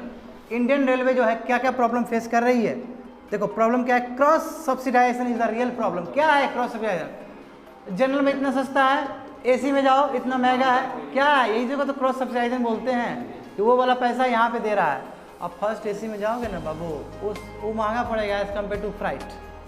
5000 में उड़े देश का आम नागरिक उड़ान, और यहाँ पे हम 10,000 लगा के जा रहे हैं 10 दिन में समझ रहे हो ना, बतियाते हुए जा रहे हैं, 10 दिन में पहुँच रहे हैं, नीचे से बिहार से नीचे जा रहे हैं केरला में, ठीक है ना। और दिए फर्स्ट एसी में 12,000 13,000 दिए, वही फ्लाइट ले लिए तो फ्लाइट में 7-8 हज़ार में आराम से पहुँच जाएंगे। तो ये क्या होता है, क्रॉस सब्सिडाइजेशन है कि जनरल को सस्ता करने के लिए एसी वाला लोग महंगा दे रहा है, इस तरह का अच्छी बात नहीं है। इसलिए तुम्हारा क्या है, रेलवे फेस कर रहा है प्रॉब्लम उसको। सीट है 100, बैठ रहा है उसमें 500, हाँ ये भी तो हो रहा है। आप उसे सीट देंगे तब तो वो ठीक, नहीं वो तो देखो ये वो बात सही है तुम्हारा। ज़्यादा यहाँ लोग बैठे, अब उसमें तो गवर्नमेंट का गलती नहीं है ना, हम लोग का कैपेसिटी वैसा है ना। तो आदमी का भी तो इसमें गलती नहीं। आदमी का भी गलती नहीं है, हमारे पास कमी है इंफ्रास्ट्रक्चर का, यही बोल सकते हैं। क्रॉस सब्सिडाइजेशन हो रहा है कि नहीं हो रहा है? रुपया देंगे तो वो भी ठीक बात नहीं है। बिल्कुल नहीं। तो जनरल है, इसका मतलब क्या है कि वीकर सेक्शन ऑफ लोग जा रहे हैं, उसका हर जना भुगत रहा है ना, उसी बुगी वाला आदमी। बगल में देखोगे तो तुम्हारा स्लीपर बैठा है, अब तुम खाली ज़्यादा नहीं, जनरल से स्लीपर चले जाओ, जमीन आसमान का अंतर याद आ जाएगा तुमको, है ना। फिर स्लीपर से तुम एसी जाओगे तो है डिफरेंस, उतना डिफरेंस नहीं है जितना तुमको जनरल और स्लीपर में नजर आएगा। और फिर जनरल और फर्स्ट एसी का बात कर दो तो जमीन आसमान का अंतर है। इसी को बोलते हैं क्रॉस सब्सिडाइजेशन, ठीक है। ये बहुत बड़ा कंसर्न है, उसको आप जीवित करने के लिए इसको महंगा कर रहे हैं और ये पे कर रहा है बेकार में, ये है। दूसरा क्या है, सेवरल लाइन्स वर एक्सपांडेड विदाउट फाइनेंशियल वायबिलिटी। बहुत सारा लाइन्स को बढ़ा रहे हैं, ठीक है ना, क्या रेलवे लाइन्स को बढ़ा रहे हैं, मगर वायबिलिटी नहीं है। क्या होगा, बढ़ाना सही है कि नहीं है, उस पर हम कमा सकते हैं कि नहीं कमा सकते, फ्यूचर में उसका कोई बात नहीं है, वह बढ़ाया जा रहा है। हो सकता है पॉलिटिकल गिमीज हो, क्यों, तुम्हारे घर घर में तुम्हारे जगह पे हम रेलवे बना दिए, वोट हमको ही देना। सब बोले अच्छा रेलवे ट्रैक आप ही बना रहे थे, अच्छा आप ही को वोट देंगे। What is this, political gimmick, समझ रहे हो ना, होता है। कुछ नहीं था तुम्हारे उसमें, रेलवे का ट्रैक ला दिए, 2 वोट हमको, ऐसे मांगता है नेता लोग। अब वहाँ पे मूर्ख लोग, हाँ सर क्यों नहीं देंगे, जरूर देंगे आपको। इस तरह जो बेचारा जो पोर लोग हैं, तो फिर जो लोग योजना को लेके वोट मांग, हाँ देखे हो जो बोल रहे हैं, जो बोल रहा है ये रियलिटी है इस कंट्री का। दूसरा देखो, inspired of the best effort quality is not, इतना मेहनत कर रहे हैं, तुम वाईफाई लगा रहे हो, ये 10 तरह का बात कर रहे हो, बायो टॉयलेट लगा दिए तुम, हाँ रेलवे में, इम्प्रूविंग नहीं हो रहा है, क्वालिटी इम्प्रूवमेंट नहीं है आपका, ये आपका प्रॉब्लम है जो कि रेलवे फेस कर रहा है। और रेलवे क्या कर रहा है आपका, और भी बहुत सारे, जैसे ब्रिजेस है, ओल्ड ब्रिजेस बहुत सारा है ना, 100 साल का ओल्ड ब्रिजेस है जी। देखते हो महाराष्ट्र में क्या से क्या हो जाता है, ब्रिजेस हर समय गिरता है, हर समय मीडिया पहुंचता है, फिर बात ठंडा हो जाता है, 10 दिन में बात खत्म, फिर दूसरा टॉपिक मिलता है, वो भाग जाता है उस तरफ। कुछ हुआ है अभी दुबई का चल रहा है कि नहीं चल रहा है विकास दुबे है ना, मरा कि नहीं मरा आज उसका, मरा है आज, नहीं देखे आज का न्यूज़, और उसको खोजा जा रहा है। बस कितना दिन रहेगा, 3-4 दिन रहेगा न्यूज़ में, काउंटर हो जाएगा, बात खत्म, उसके बाद कोई लेना देना नहीं है मीडिया को, समझे ना। Cash based accounting is another problem, need to shift accrual based accounting. देखो इस पे शशि थरूर बात किए थे, ठीक है ना, एक्रूअल बेस्ड इकोनॉमी पे, बजट पे। देखो ये बात समझो, ये बात समझो, ये बजट का बात है, यहाँ पे कुछ नहीं लिखा गया बजट, ये समझना होगा तुमको बजट पे जाके। देखो हमारे कंट्री में क्या दिक्कत है कि हम बोलते हैं कि बजट में इतना इतना पैसा दे रहे हैं, ठीक है, फलना फलना जगह हम इतना करेंगे, इतना हम कैश वो करते हैं, वहाँ होता ऐसा नहीं है, वो तो खर्च करते ही हैं, साथ साथ हम क्या करते हैं, मार्केट से भी उठाते हैं वो खर्च करने के लिए। तो मार्केट से जो उठाते हैं वो सभी आपका एक्रूअल बेस्ड अकाउंटिंग में आता है। जब आप कैश का, जब आप मगर बजट में खाली कैश का बात करते हैं कि हम इतना 70 लाख करोड़ इतना खर्च करेंगे, आप बाद में ये नहीं बताते कि 70 लाख करोड़ तो खर्च किए ही थे, 30 लाख करोड़ आप मार्केट से भी उठाए थे, ये नहीं बोलते हैं आप। ये लकूना है बजट का, बहुत बड़ा प्रॉब्लम है बजट का, और ये चीज़ पॉइंटिंग आउट करते हैं तुम्हारा शशि थरूर पार्लियामेंट में, देख लेना बाबू, 2019 में सबसे हॉट टॉपिक था ये एक्रूअल बजट तुम्हारा, समझे बात को। तो कहने का मतलब क्या है कि हमको शिफ्ट करना चाहिए अकाउंटिंग, जो तरीका है पैसा खर्च करने का वो कैश नहीं होना चाहिए, एक्रूअल बेस्ड होना चाहिए, यानी कि कैश का भी देखेंगे और जो मार्केट्स उठाएंगे वो सभी को देखेंगे, तब जाके अकाउंटेबल बनेंगे पार्लियामेंट में, और बोलेंगे कि इतना इतना खर्च हुआ है। उससे क्या होगा, हमको ओवरऑल पता चलेगा कि कितना खर्च हो रहा है। ये तो सरकार के पास पूरा पावर है, वो पैसा कहीं से भी उठा सकती है। Fiscal deficit, market borrowing, fiscal deficit क्या है, मार्केट बोरोइंग है। Modernisation is not on the expected line, modernisation तो नहीं है, बिल्कुल खराब है मॉडर्नाइजेशन तुम्हारे रेलवे में। जाओ डब्बा वही है, तुम्हारे पूर्वज पिताजी भी वही देख गए थे, दादाजी भी वही ट्रैक को देखे थे, शादी कर लोगे तो तुम्हारा बच्चा भी वही देखेगा, जो बात है ये हालत है, ठीक है। नहीं करना है, मगर शिफ्ट होने दो तब करना, मॉडर्नाइजेशन होने दो तब शादी करना, ठीक है ना। Shift to road sector is happening for several decade. बताओ रोड सेक्टर में आने में बहुत लंबा दशक लग रहा है, यानी कि कुछ नहीं हो रहा है इस कंट्री में। अब देखो कुछ ट्रेन जैसे कि राजधानी, शताब्दी, उसका तुम्हारा है 55 से लेकर 60 किलोमीटर पर, इसी पे हम लोग गौरव करते हैं। 150 किलोमीटर पर आवर चल रहा है वर्ल्ड में, है ना, 200 पे चल रहा है, उससे ज़्यादा चल रहा है, एवरेज में बता रहा हूँ, ठीक है ना। और तुम 55 पे चढ़ के आया तो तुम सबको सुनाएगा दोस्तों लोग को कि 55 किलोमीटर पर आवर चले, हम राजधानी से आए हैं ठीक है ना, समझ रहे हो ना, ये सोच लो कितना पीछे हो। ठीक, लास्ट लाइन है, समझ लो, बात खत्म कर देंगे। हाँ हाँ, देखने ना सरकार चेंज हुआ, वही तो बोलते हैं ना, स्टेबल एफडीआई क्या है, पॉलिसी स्टेबल होना चाहिए।